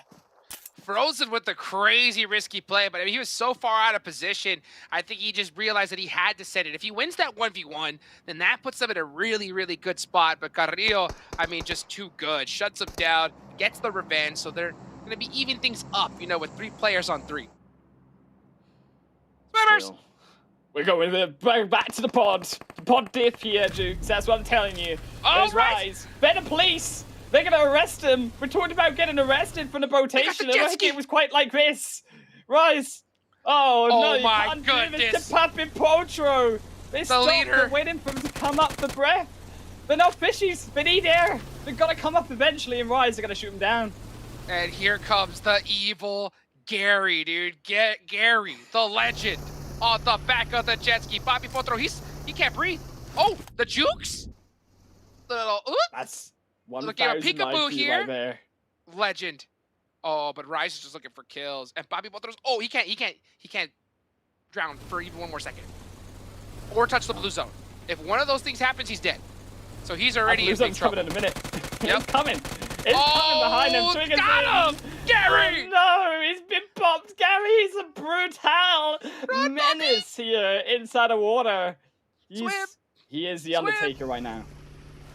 Oh my goodness, Papi Potro's in huge trouble. Just the last single little whale. Just trying to beach himself here, and at the same time, Hot 10 now taken by Rise Esports. Gary, you know, busting out the fishing pole and just picking up some nice kills in the process. He yoinked him. Got him. Got him. He don't need chicken dinners. He's got whales for his meal here, Jukes. And Supermassive Blaze. Fair into one unit moving across. Fortunately for Ash, he missed that grenade though. You're going to feel bad about that one because now they're getting closer. They are. Talking about animals, talking about the fish. How about we have some wolves? Supermassive Blaze are surrounding him. Fresh is completely eaten by Crusader off the back end. It will be nommed to pieces. And talking about, of course, Supermassive Blaze, who have actually been stomping so far on top of the kills. Right now, 5. They've been on a killing spree when they're taking out all of these, as you say, whales coming around. They're outside. Man, looking good. That was a beautiful 3-1 split there from Supermassive Blaze. I mean, Fresh never even stood a chance. Just got eaten alive, like you mentioned. So, I mean, Supermassive Blaze, they got the momentum. They got some nice start there. 5 kills so far, off of 7 with 3. Leading the charge here in the Sanhok match. X-Set, man. Oh, X-Set. When I see this squad, right now, what I want to see from them is I need to see Kill Switch start flipping that switch. He's got to turn it on here. Because, you know, Polo, definitely making plays. Kill Switch, a legend too. But if Kill Switch really starts just making things happen, we're going to see X-Set really start to get on fire, just like Monkey. Oh, no. There's Mad Bulls. They pull out. We saw in the chicken dinner plays. Is for now S2G. Will hold up for now. Mad Bulls, they have recovered. They have been able to douse themselves. The firefighters also coupling up as Bulls. They work as both. S2G still holding firm as now Yin Yang. Agri on the flank side. I don't think S2G.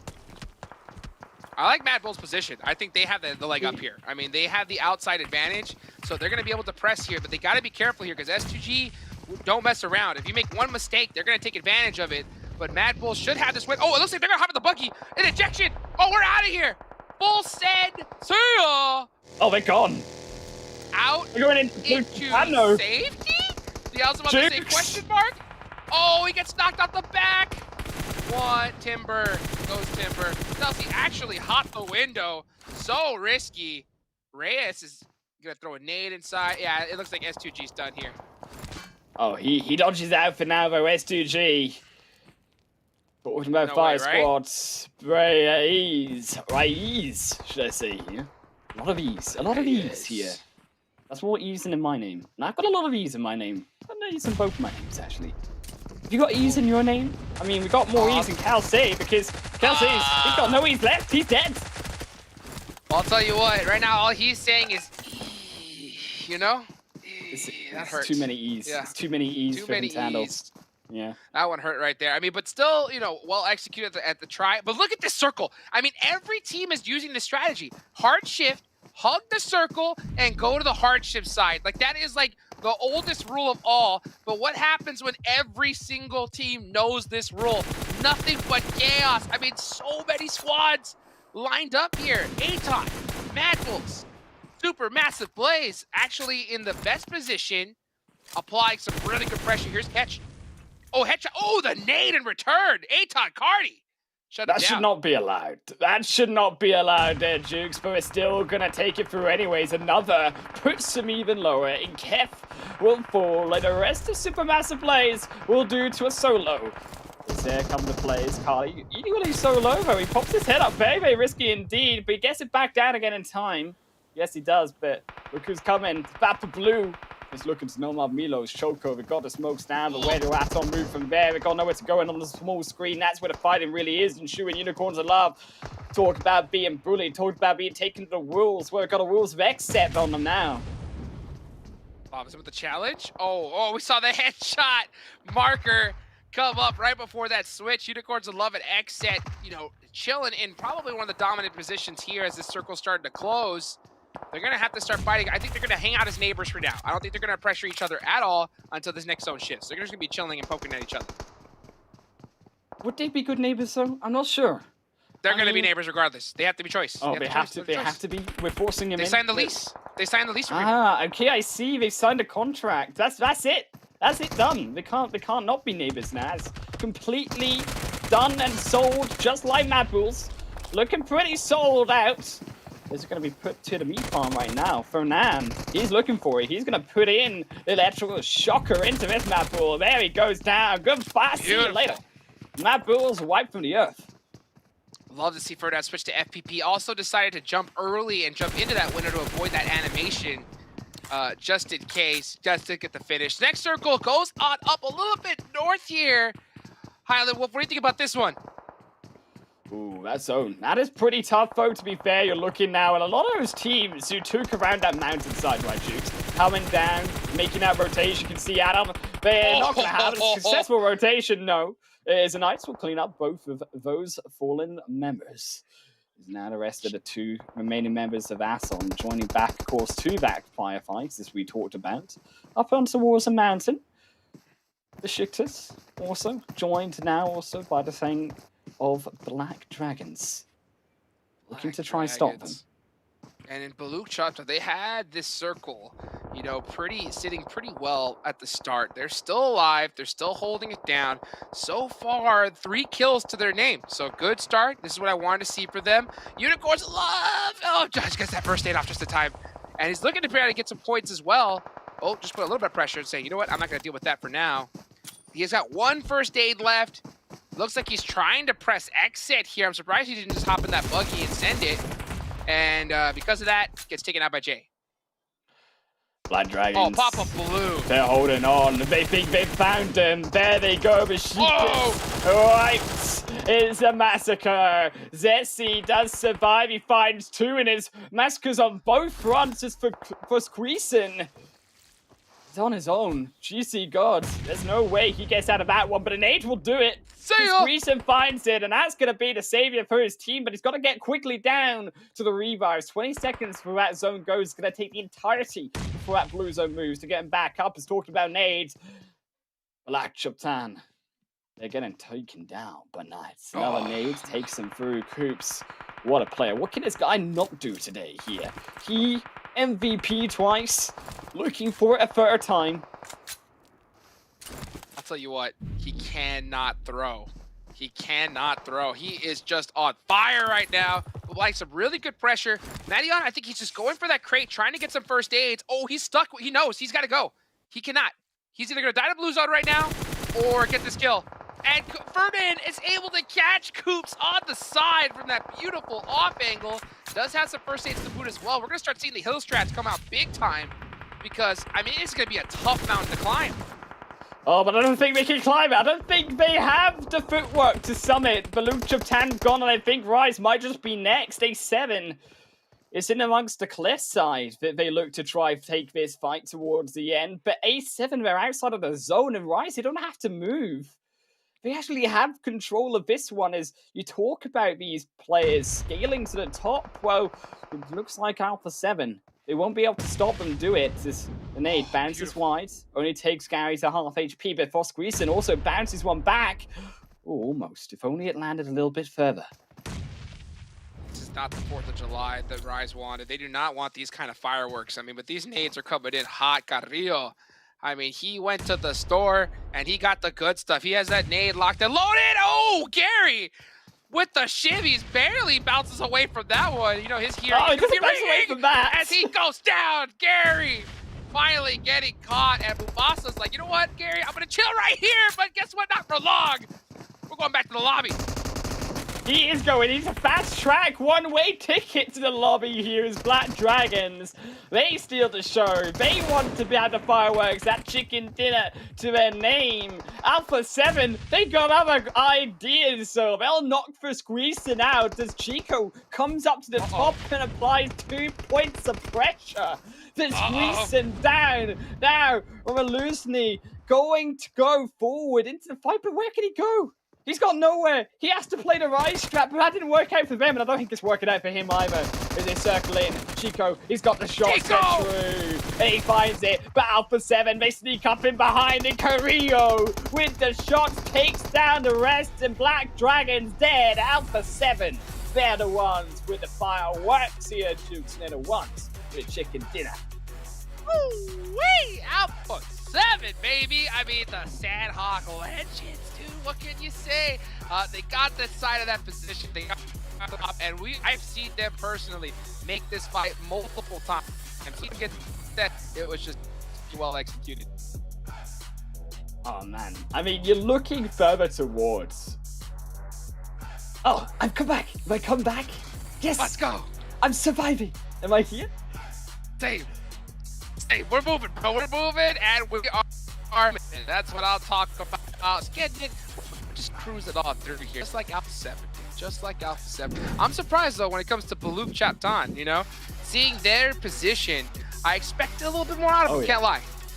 Oh yeah. I mean, we're back. I struggled. I couldn't handle. My connection couldn't handle that win. To be fair, Alpha 7, they were pretty fire. They were making that cash, that dollar bills. They came to that kill, so to be fair, they were fair. Oh yeah, they were taking it all, the Jukes, when it came to that game.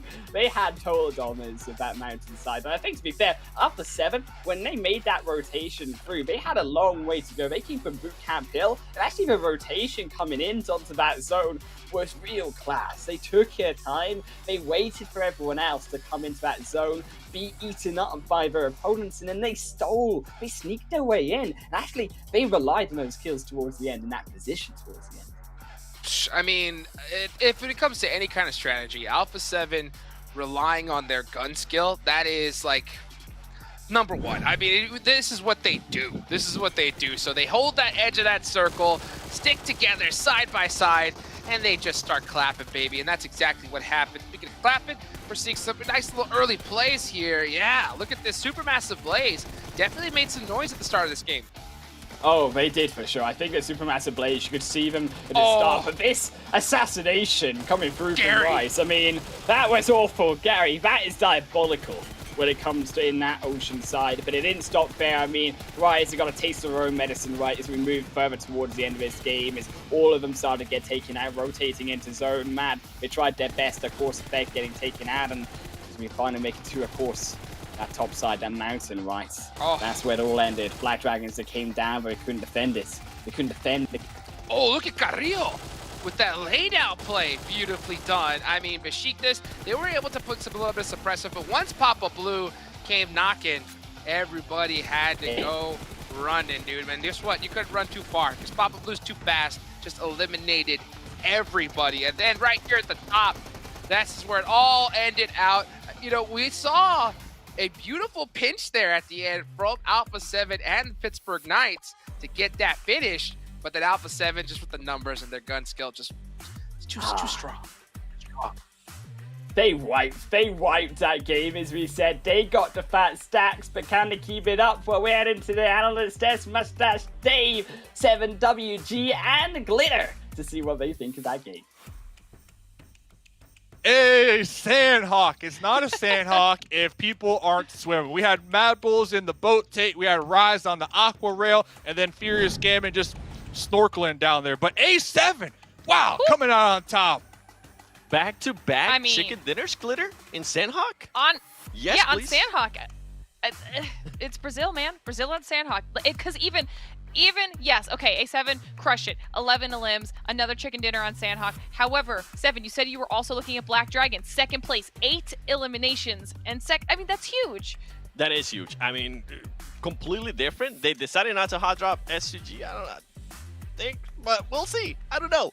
I just want to see S2G. That's actually a huge surprise right there for me to be able to see them with 0 points. That's I'm used to see, especially coming out of Sanhok, them picking on Ghost. Oh, hey. Take it, Glitter. We've been talking about this player for a minute. We love to see it. Well, this is actually huge though, because in the last win for A7, I was pointing it out when we were looking at it. Carrillo didn't even get any eliminations last time around. This time he's at 6. Okay, that's more than half of the eliminations for this squad. And he manages to do it with 830 damage. So he makes a really good conversion there. That's very, very efficient. I mean, this is a Carrillo that we are used to, though. He's somebody that I think coming into this, we would have been potentially looking at for a lot of MVP for performances in general. So this is not necessarily surprising, but it is nice to see when you compare it to how much work the other players were doing in the last Sanhok match.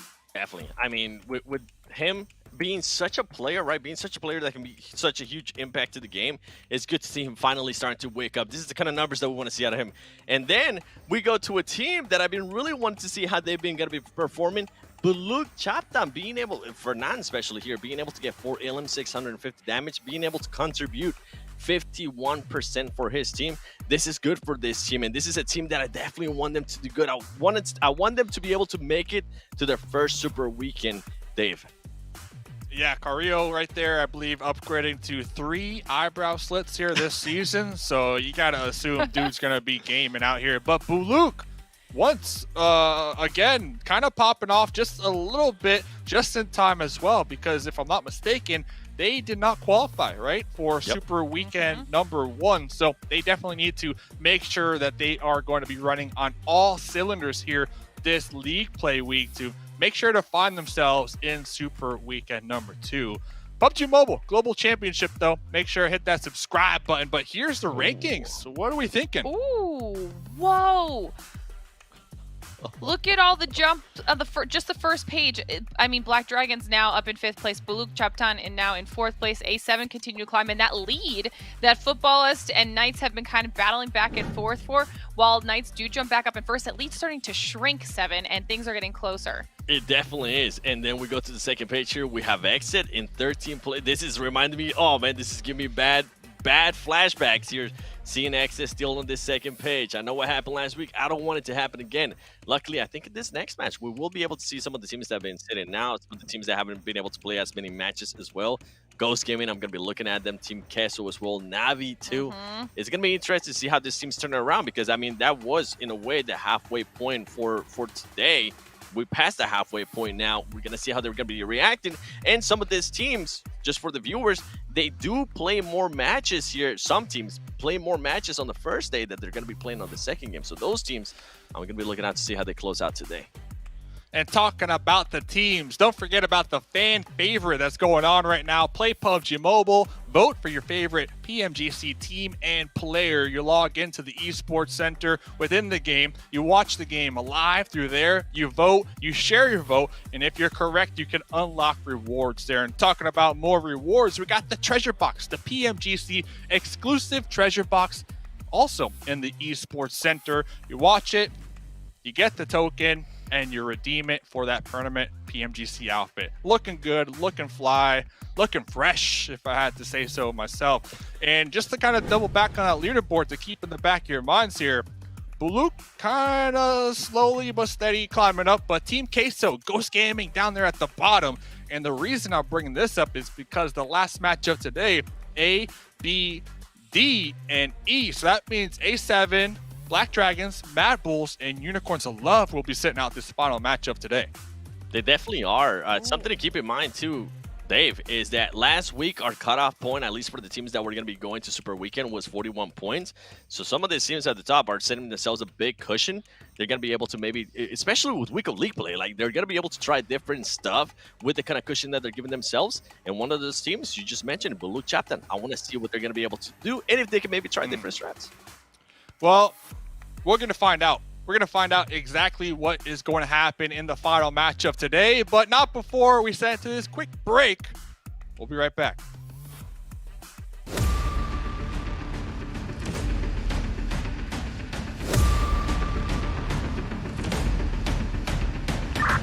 Danny, ready for extract.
first light, the first steps. Now I see much more. I capture Earth in all its beauty. I see action. I see drama. And I see it in the finest detail. Moments of inspiration. And the first steps. I am the 1+9. We are back. One more game to go. Week 2, day 1, league play about to be in the books here. Sending it to Erangel. It's going to be pretty spicy, pretty exciting. We talked a little bit about the teams at the very bottom who really need to strap on their shoes, make sure they're tied, and not trip over themselves this last and final match because they don't want to come in tomorrow with the point disadvantage. Right, Seven?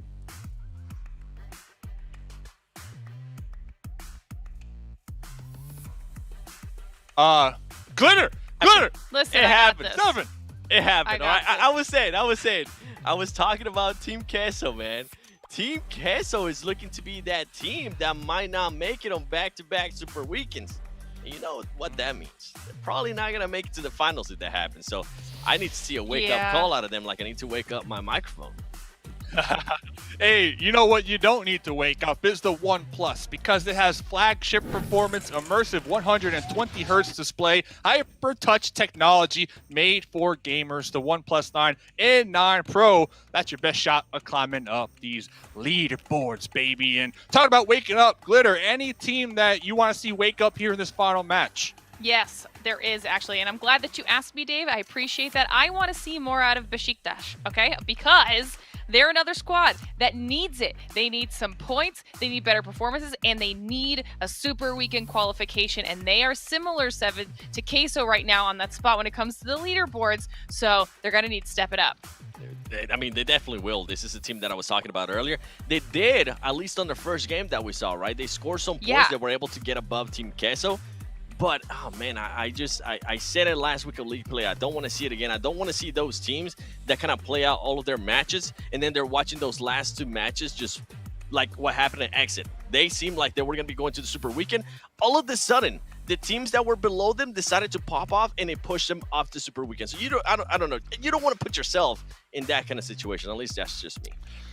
No, I think that's a great point. I think a lot of people wouldn't want to put themselves in that situation and talk about being in the situation. Well, we're going to have 16 teams in the situation for this final match. Match 5 out of 5 here for league play. About 40 seconds to go. We kind of talked about it game 1, and I'm going to throw it back here once again for the final game of the evening. Simple yay or nay. And I think you both know where I'm going with this one. Yay or nay? Yay or nay? S2G getting a chicken dinner this game. S2G. Yay or nay? Nay. Yay. Okay, we're split.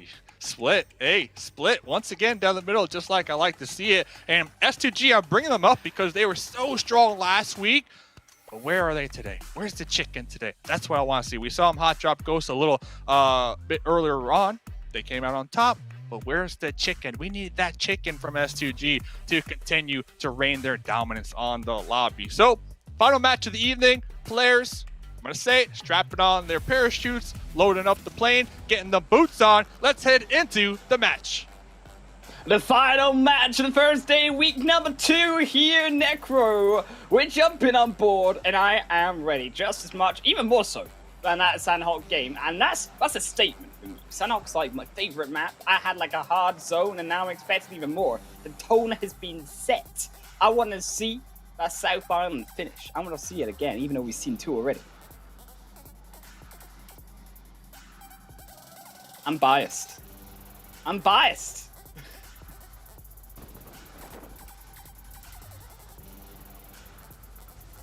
My mic? What's up?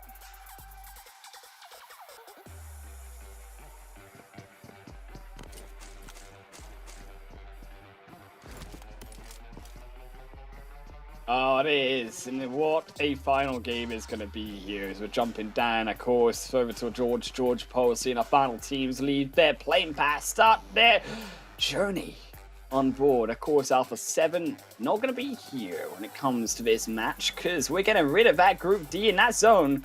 Oh my goodness. We are genie. We've got a genie. We had the lamp. We rubbed it, Necro. We get that South zone. We get those wins. We take them.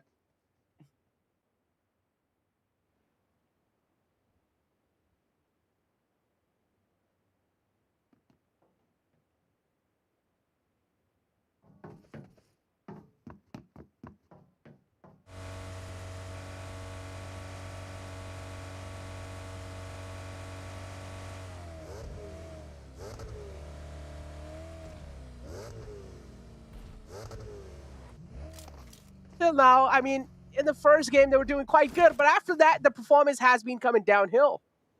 Oh man, heading over towards Supermassive Blaze. Gonna be them over and towards their first settlement here. And on towards the center of the map, that prison side, gonna be where they'll land up. As X said, also gonna cross over towards that South Bridge. And this is something we actually saw. I'm gonna head back towards our first game. We're going all the way back in time to the first game of the PMGC West. And X said took his position. Actually, they got wiped in that position there, Necro. They actually didn't manage to hold that at all, and they got pushed away by Alpha 7. Now, Alpha 7 are not here in all intents and purposes. That nightmare is gone. But they're still got to be able to defend against the rest here. Mm-hmm. You know what this circle really reminds me of, Chu? My bad. Jake? Oh man, I'm just really used to all Jukes over here, man. My bad, bro. I accidentally called you Jukes. My bad. I'm really sorry, but I'm going to hold on to my words for now. It's Fenerbahce on the receiving end. And Exit Polo spotting a player out in the open. Rebellion took quite a lot of damage, but he's back into safety. And now he's going to be able to patch himself back up. But yeah, this circle definitely reminds me of that week 1 league match as well. If you remember the first match of the league day 1 in Super Weekend 1, this was the exact same kind of circle, right? And we saw Exit using that same compound. I think it's rightly so, right? Can Exit defenders, can they change their ways? Because actually we've seen through the entirety today, actually, Exit have been much more informed as that aggressive team and much more stylistically capable of taking those defenses to fruition. I think now, can Exit try to hold that? I'm not so sure because you can see a lot of these teams in the way that they're rotating down. It's going to be very clustered. I actually would admire Exit to give this position up. You're looking more towards actually heading in towards Novo. Is that more center point? Could be slightly better for them, making sure they've got that high ground, a hill beside it. And because they're not using that vision, you actually see here Eastern Stars edging in behind them, and this is something Eastern Stars also stereotypically do when it comes to these 7 zones, who they drop there themselves already. Oh! We'll find it. That's 3. No. Oh no, that's a disaster. What happened? That's about 1 second. Tick, tick, boom, Team Queso, and in. This wiped them all. He didn't even take out the vehicle. He took them all out individually. That's insult to injury. What? I blinked my eyes and HGG was out the game. They were just straight up heading into his crosser and easily was able to mow them all down. And HGG now out the game on 16th place in the final game of week 2, league day 1. Oh, they're not going to be having a good night's sleep, but it's fine, you know. As actually, I'm wrong. They're going to be having a good night's sleep. They're already doing pretty good. And honestly, I feel like even if they're not really able to qualify in this Super Weekend, which is unlikely, they're still going to be doing pretty good. They're still big chilling. Oh man, S2G, I think you're seeing a slight drop in their plays, and I think they're trying to play not as on form, you could say, as what they did in the Super Weekend. It's this thing, right? This idea that if you're in the league stage, you don't try as hard because you're saving all your energy for the Super Weekend. Stop fit to that, Necro. You gotta be able to put out 100% all the time, every single day, 5 days of the week. In PMGC West, you don't get another chance like this in the rest of the year. In Ghost, they're gonna be regretting that position right there. Beowulf taken out by Frozen, but Frozen has to be quick. He's got to move. He's got to evacuate that area because Ghost is circling around, and so's now next Rhea. They're looking for the support. Kudor comes in, but Kudor, he's got no support in the back end. He's gone. He's dead. So is Kudor. It is 2 straight back to Spec. And talking about Ghost, man, they're sitting all the way in the bottom of the overall rankings. 2 players being taken out by Specs. Beowulf should be able to get himself back up on his feet. And now Ghost, they've gotten this control. they've gotten control of this entire area for themselves. 2 players being taken out the game from the side of next Ruya. They're not really going to be feeling themselves that great. On the other hand, a team like Ghost have gotten themselves already 2 points. That's a great start for the final game. So many of these teams, though, despite those coming towards that zone, they need to get in that zone. I mean, we think about the likes of Na'Vi, of course, North Georgia Pole footballers there, but actually Baluk Chatan all the way up towards that northern side, needing to rotate down past Yasnaya Poliana. A lot of these teams who have been playing on that slower pace, and I think a slight mistake here, considering that actually this zone is not going to play towards that. You can see those like Eastern Stars heading in for those kills. They have the pace in hand, but Eastern Stars, we talk about pace, we talk about going to bed being put tonight in their bed by Exet as Eastern Stars. Polo steps up forward.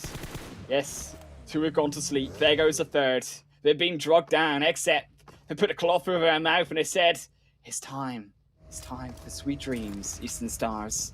Just like the stars you are, back into the sky you go.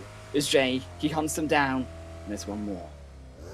Oh, look at them. They're on a high exit. They do know where the final man is, or at least they have a little bit of idea, but Aethys doing a good job not really revealing himself in this position. But guess what? He's not going to be able to do so for so long. He peeks out, takes a couple of shots on the J7, but guess what? Jay, his homie, got his back from the back, and Vol Jay is going to be putting the final nail in the coffin, saving J7 from the side of Exit, and Exit pretty much eating them alive. Eastern Stars out the game in 15th place. I do like some early game fights, and well, guess what? The circle is what is kind of helping in causing so much chaos. Yeah, I think it was a slight mistake coming through from Eastern Stars. They tried to play one further back, and the rest were trying to push full manners. Unfortunately, Fenerbahce can hold firm. This is great work coming through from Valky. He dodges out with a trigger discipline onto 1, but I think Xenox, he might have spotted him from the backside as he comes through forward, but he's not looking in that position. And Valky, who does hold, doesn't go for the first, will keep himself alive for now because of this. Or they are searching. Alucard, Xenox, I think they know someone might be in the vicinity. I think they found him. They spot him. Valky, he's got to go. He's got to make a 1v4. I don't think it's going to be Team Case 1v4, though, as he's only going to find 1. Here he goes, Fenerbahce's 4th man down to a trio. Oh, man, Fenerbahce not really looking good. 1 man being taken out, was separated from the rest of the pack, so he will have to pay the price for it. And look at that, circle shifting up north on the right side. That's a good side of relief for teams that are upcoming late, especially teams like Na'Vi that like to make that late rotation. Teams like Rise as well, they were quite late. Teams like Bullock, they're going to be having themselves a safe compound, or at least they're going to be having a huge advantage over the teams that are going to be coming up from the south side, including teams like Exit and Furious Gaming. Both these teams were on the struggling phase, but Exit now off to a great start in this game. That's going to help them out quite a lot to at least have a decent performance in the final game. Yeah, I think if you're a team like Team Queso, right, you can circumvent this zone by going across the western bridge, making a speedy rotation. You can save yourself. But if you're on that eastern side, right, you're a team like Ghost, you're rotating in and you get popped away, you get blown up. But even more problems for those like Exit, right, Supermassive Blaze, you talked about Furious Gaming already. These teams along the bridge side, them coming into zone, it's going to be so difficult, so impossible as that front line starts to get crowded, starts to get surrounded by all of these players. You can see Knights over in Mills of Power. I actually think that the only sneaky play that is actually good left on this map is if you're going to head towards that shelter side. And Bashik is actually one of these teams who, rotating through prison currently, heading over towards Mills of Power, I think they're actually missing out on this opportunity. Heading towards shelter, which for the most part actually is fairly centered into the zone. You have these options to try rotate on these high ground points. Yes, you can also go down below too, and it gives you that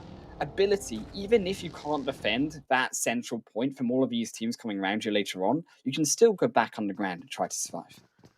Yeah, definitely, man. But again, I don't know if you noticed in the kill feed, one of the men from Bullock got ran over by one of the player from Fenerbahce, so that's quite sad life, kind of a moment for a team like Bullock. They're now left with only 3 players alive in the game. And Rise as well, Nunes taking a couple of shots back onto himself. He's trying to pop the tires off the vehicle in the front.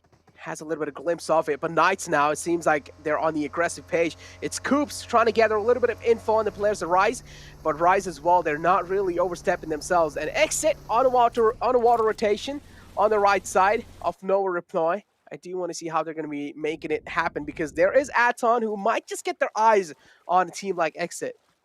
Still, you're looking, I think, towards Exit making that swim around. It's the only option they've got right now to mill to power. They can't cross that bridge yet. It's completely surrounded. It's Team Queso.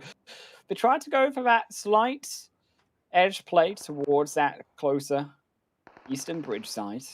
Instead, Furious Gaming, they went towards the west and they met in the middle and Trigger's in. He'll feel that pain. He'll feel being the man in the middle, the little piggy between those two Team Queso members is he'll suck up one more kill and make it number 5. As Team Queso, yes, they're on the high kill. They're on the highest on the leaderboard for kills, but they got the furthest distance to go. Yes, they're only 375 meters from zones just now. They can actually try to survive in that southern zone and potentially pray that it shifts back towards the south side again. But it's a women at prayer for Team Queso right now, because if they have to cross, and they've not crossed like Exet just now, it's going to be too long a task to actually survive into that late game part. Exactly. Team Queso just camping that bridge for now. The left side of the bridge. Ayala now finally makes the go call happen. Team Queso. It's going to be a late rotation inside the zone. Hopefully they have the intel to work with, or hopefully that's going to be helping them out alive and making it inside that next zone. Footballist, they found themselves in quite a good position, I would say, but they're still yet to find a compound for themselves. They shouldn't really be that big of a deal because they are right in the smack center, I would say, and the zone as well. Moving on the left side, that's quite a huge curveball being thrown on a lot of teams because a lot of teams were kind of camping near the Milta side, and now the teams that are over there, they will have to move all the way on the left side, and you can already see the wave of vehicles coming in, and one of them is being Rise. They're being spotted by a team like Ghost, taking a couple of shots, not really feeling the bullets of pain.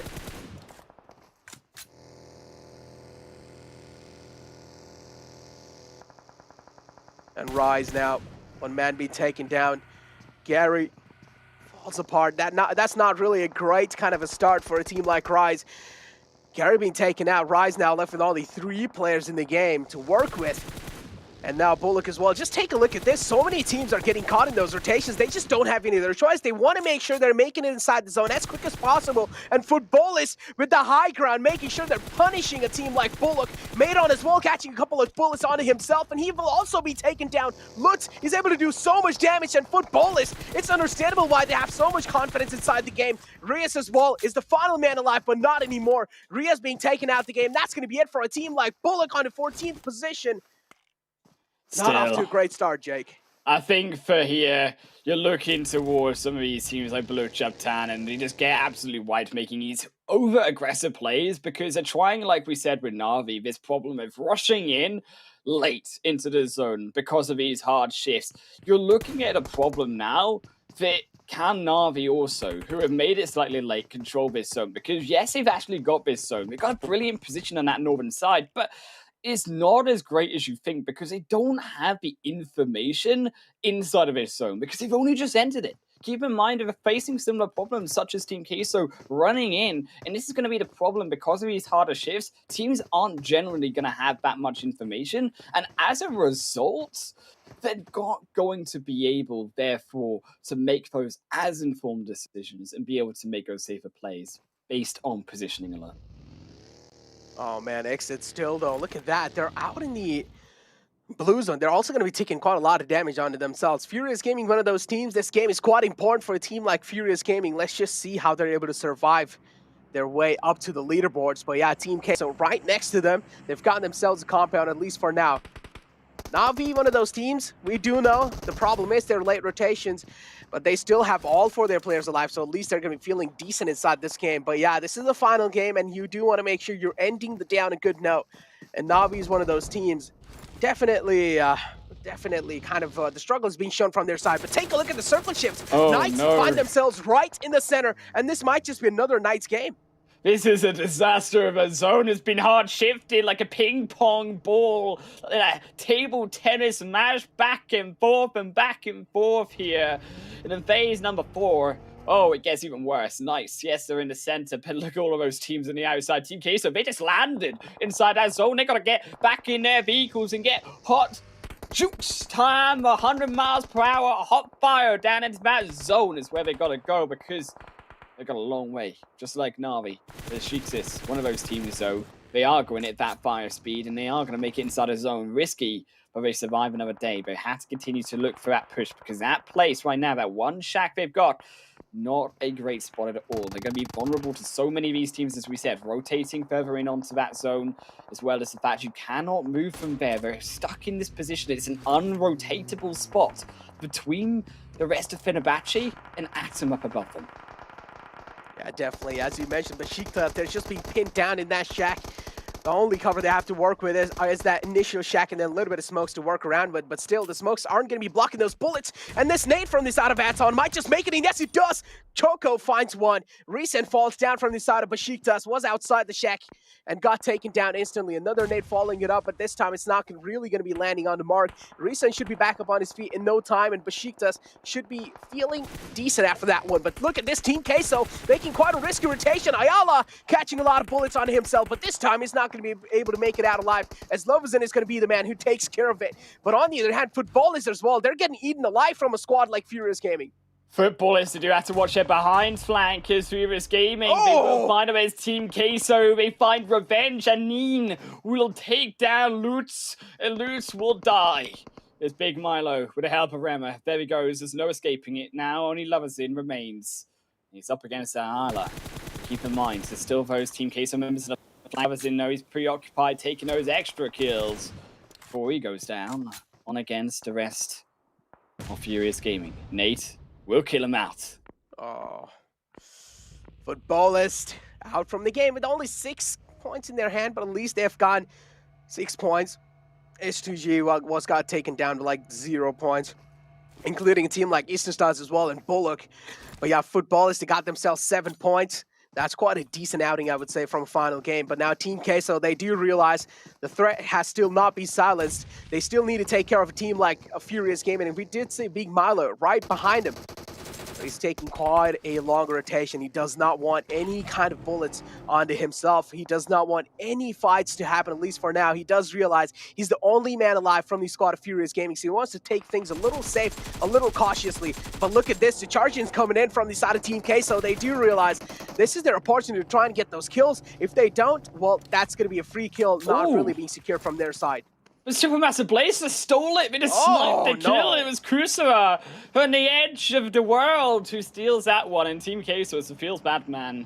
As you say, they got robbed. They're in the vault of the rest of Furious Gaming, and Supermassive Blazer came in, like, just completely took it. Is that zone goes once more away from everyone else. If Fenerbahce, yes. We're going to have that center of zone towards them. Knight's not so comfy anymore. Is that zone so tricky, though? The road straight down the middle, trapping these teams in between whichever side they choose. And now Tixie, in that fight, he has to choose this fight. There's no other option about it, and he can't find the shots. He can't find the bullets. Mythic, he'll take him out and return for Team Queso. They snipe that one straight on back. Oh, guess what? But Na'Vi as well, they fall down. At least one man from Na'Vi falls down. The circle has been throwing curveballs after curveball. It's been taking hard shifts. It's been so unpredictable so far. I don't really blame the teams as well. It's just the circle being kind of like the spawn spot, I would like to say. But now Na'Vi looking to charge in forward against a team like Ghost. They want to take over the compound. But Ghost as well, they haven't really made their mark inside the zone. It's still outside the zone. And Matic being found with that nade. Kitsune as well is down quite low. Needs to patch himself back up. Mekyu doing this exact same thing, but the problem is, Ghost, they also have a little bit of high ground to work with against a team like Na'Vi, and now Queso looking to third party this entire situation, but they're getting dismantled by a team like Knights. Team Queso wiped off the face of the planet by Knights, but Ghost is still in the fight. It's only the background we see Team Queso for, because Na'Vi is still desperate to make this push as the nades run out. Now Ghost, they take the vehicles and they leave. They know that they are outside of the zone and they're going to go for a better position to continue to gatekeep away Na'Vi. They will all get away for now as they stop on the tracks as Na'Vi look to shoot them down. But look who else is in the party. Knights, they just secured 4 and they're looking for even more as Ghost. Where do they go? Now Na'Vi, they just leapfrogged them and it's Ghost in the back foot. It's Ghost sandwiched between everyone right now. Oh, Ghost, they don't really have that good of a dip for themselves. They're catching a lot of nades onto themselves, but still, they're quite lucky that the nades aren't really making that connection happen. Beowulf has a little bit of vehicle to work as a cover, but again, he's not really safe from a team like Na'Vi. If Mekyu decides to expose himself and go for a little bit of aggressive stance against a team like Ghost. They can fall apart, but falling apart is going to be Supermassive Blaze. Took quite a lot of damage. 2 players were down, but well, guess what? They're able to put the final man to sleep from a team like Nextria. Nextria being taken out the game with only 2 points in hand. And now take a look at this. Na'Vi getting third party. They're getting backstabbed. Still, Na'Vi, they're surviving, barely 1 player alive, but Ghost are also, they're surviving 1 player alive here, Necro. It's all teams on 1 player alive, and Knights, oh, they're looking at 3 kills from Ghost, they're looking at 3 from Na'Vi, and they're saying, this looks pretty beautiful to me. Is Na'Vi Matix taken straight back down again the moment he steps up above by Aton inside of the zone. From the long range, no one can move from this spot, and I fear the Knights, they're not making that push, they're not making advantage of a situation, and he may just fall down like Ghost, like Na'Vi, because you, of course, have that zone going away from them. And there's only 20 seconds before you have to face the fire of course, Aton, of course, Besiktas further ahead inside of that phase 7. Knights can literally try and sweep out this entire playground in front of them. They have the compound to work with. They also have a little bit of peaks to work with. Na'Vi can still be a little bit of threat. They have all 3 players alive in the game. If they manage to even find 1 knock on the players of Knights, that's going to be putting them in a little bit of panic mode. But Ghost, yeah, the fallen man needs a hand. He will get one. He's back up on his feet now. Beowulf is kind of exposed. If he gets spotted by any of the players from Knights, I feel like that's going to be it for a team like Ghost, because Beowulf is feeding them a lot of intel. But on the other hand, Na'Vi, again, they're getting shot at from the backlines. But guess what? The charging comes in through from a team like Aton against Besiktas. The silence finally breaks, but I do want to see, is the threat being silenced by a team like Aton? It seems like, yes, it is. It is. It's a full wipe from Besiktas. In Sun HP, you see how fast and how far he just ran out of air. Aton, they take the fight for nothing lost. In Na'Vi, they've got everything to lose on the edge of the zone. Matic going down low so much more. So once again, he will drop. And Aton, they silence Na'Vi. They don't let them move. They don't let them breathe inside of this zone. And they've not even got into the zone at that. It's Aton, such control. The trio, you're also looking now though. Fenerbahce in the fight versus, of course, Knights defending their position strong. They take down 1, Knights down only to Chico. Is Knights a failed attempt in amongst, of course, so many of these teams. Chico, he drops back down though. He does find it. Fenerbahce, oh, hold my words, as they will be eliminated though by the solo of Chico. How does it allow to be that way? But finally, as he quirks on top of Fenerbahce, there comes Supermassive Blaze to clean them up. Kisune still down. Still Na'Vi down to a solo as Supermassive Blaze continue to fight. It's fighting on both fronts. Oh man, Supermassive Blaze. Now it's time for second wave, Chico. You better be ready for this one. Supermassive Blaze looking to find him, but Chico for now, he is hiding inside this little shack. He's going to try to boost himself back up as well. He isn't really looking that good with the HP. Molotov inside the shack flushes him out of that comfort zone. And well, he will also be taken down. But guess what? The kill being stolen from a team like Na'Vi. And now this is what I call a complete robbery. And now Matic as well finds another one from the team of Supermassive Blaze. Now keep this in mind. Both these teams still need to make it inside the zone. And this is where Aton are going to be having a huge advantage. But Shikta still left with 1 more man alive. He can try and grief Aton's game.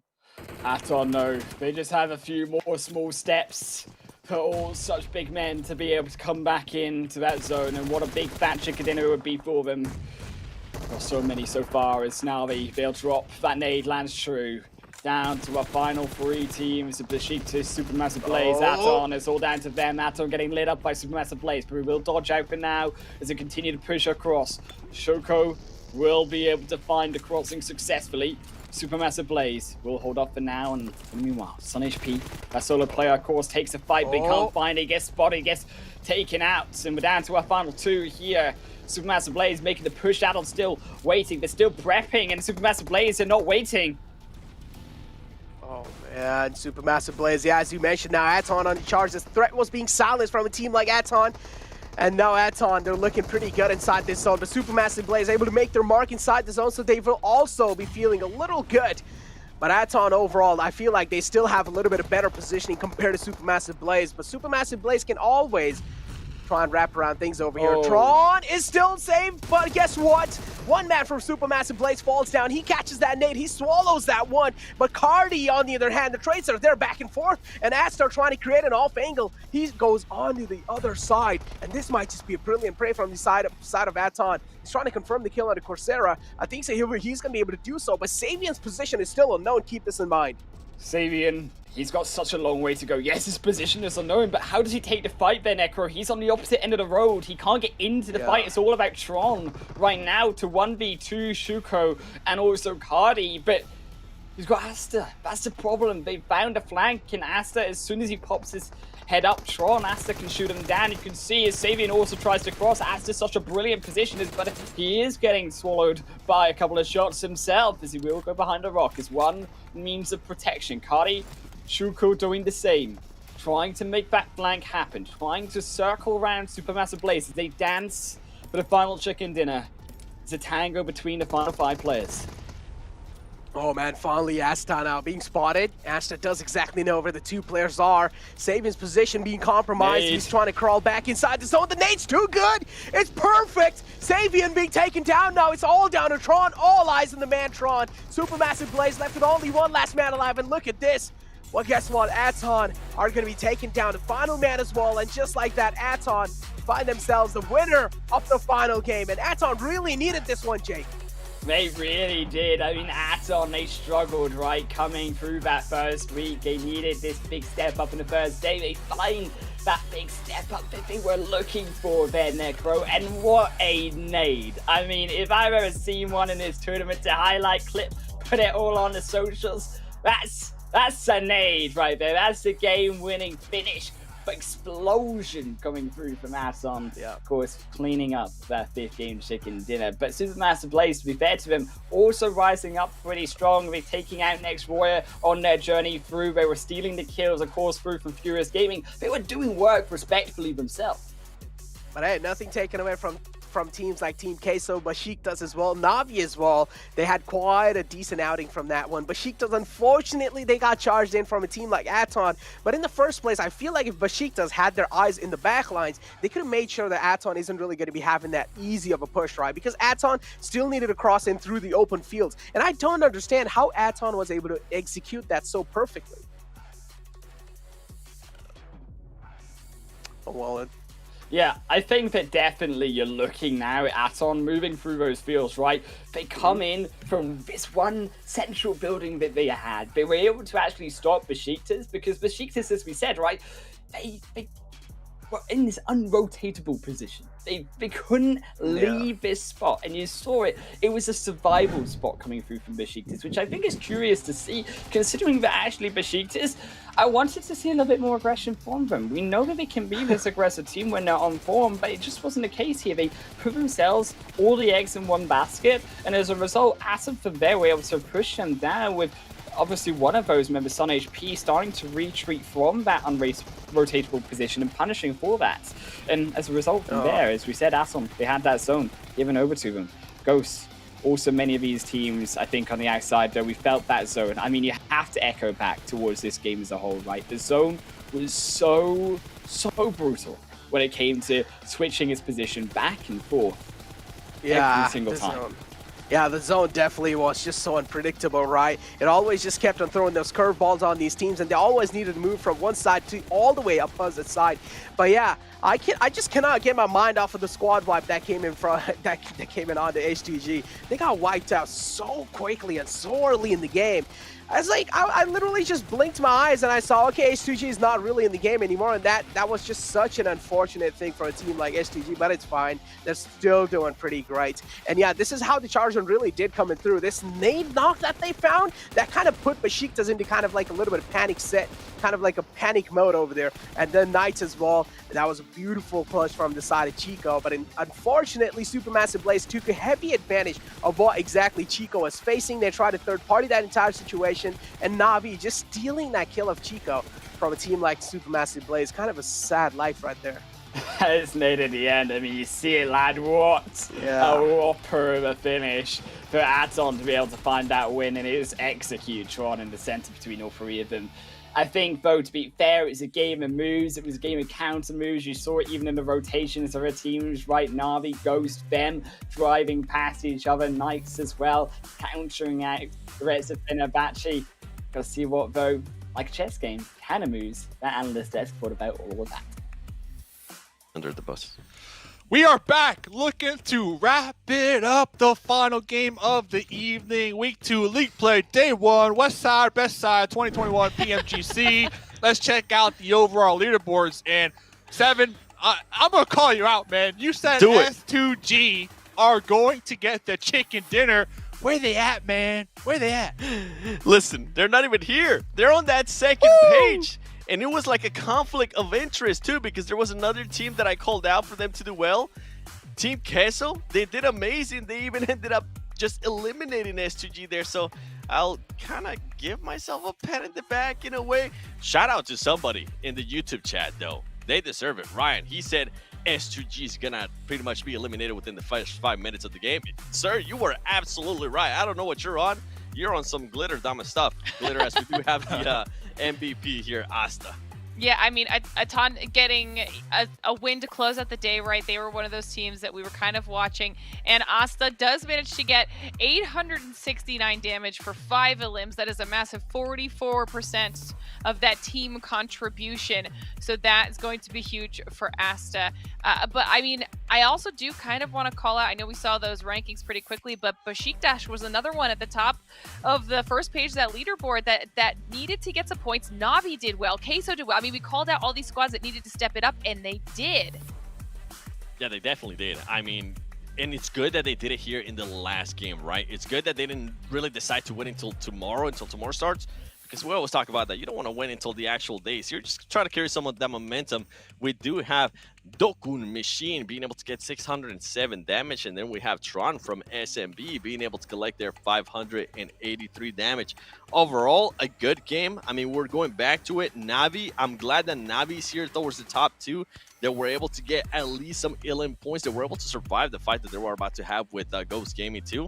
And something to keep in mind is Alpha 7 was not in that match. So it's good that Na'Vi was able to take advantage of that as we do go here towards the ranking. Knights being able to extend the lead a little bit. We're starting to see some pockets here. And Na'Vi, this is a huge surprise.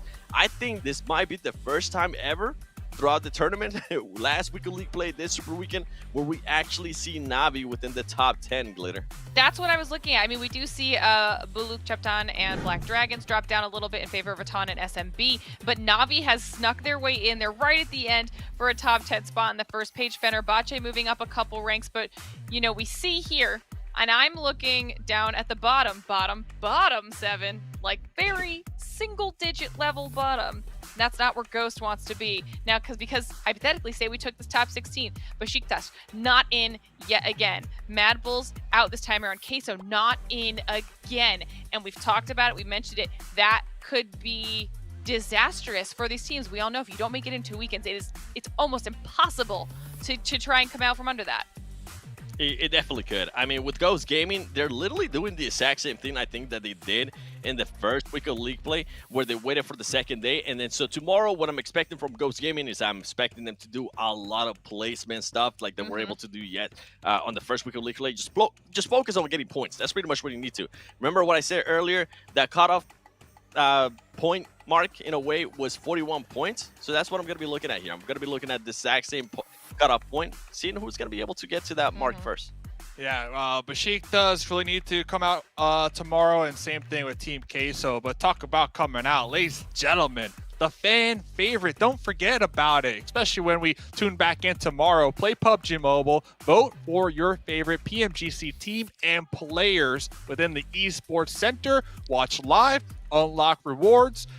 And we are just, screaming cash money all day long. And talk about cash money, the treasure box as well. PMGC exclusive treasure box in the Esports Center. Also, you get those PMGC tokens and unlock that tournament skin. So a lot of things on the line for the viewers to really enjoy here this season. And the keyword, tournament skin. So you keep that thing forever and you're looking fly. So talk about looking fly, just in case you are tuning in right now.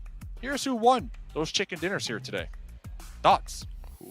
Ooh, Alpha 7. I mean, Yeah. Alpha 7 being able to pretty much just dominate in a way with the chicken dinners, back-to-back chicken dinners, and Sanhok. When we're just talking about Sanhok alone, that's really impressive. I think tomorrow we're going to be playing Sanhok as well, so I'm going to be looking at Alpha 7. I also want to see those teams that we called out earlier. Ghost Gaming, one of them for sure. Ghost Gaming, we saw last week kind of similar pathway. Tomorrow, I wouldn't be surprised if we see them kind of just turtle up and focus on placement points only. Top 16 is the goal. So tomorrow, league play once again. But real quick, 7 and Glitter, before we send it off, shout out to you. Shout out to you for the hard carry. I appreciate you having me here on the desk. Maybe I'll be back for some more hosts, and you never know. You will. But ladies You're and great. gentlemen, PMGC 2021 West Side. See you tomorrow. Keep playing PUBG Mobile.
Bye.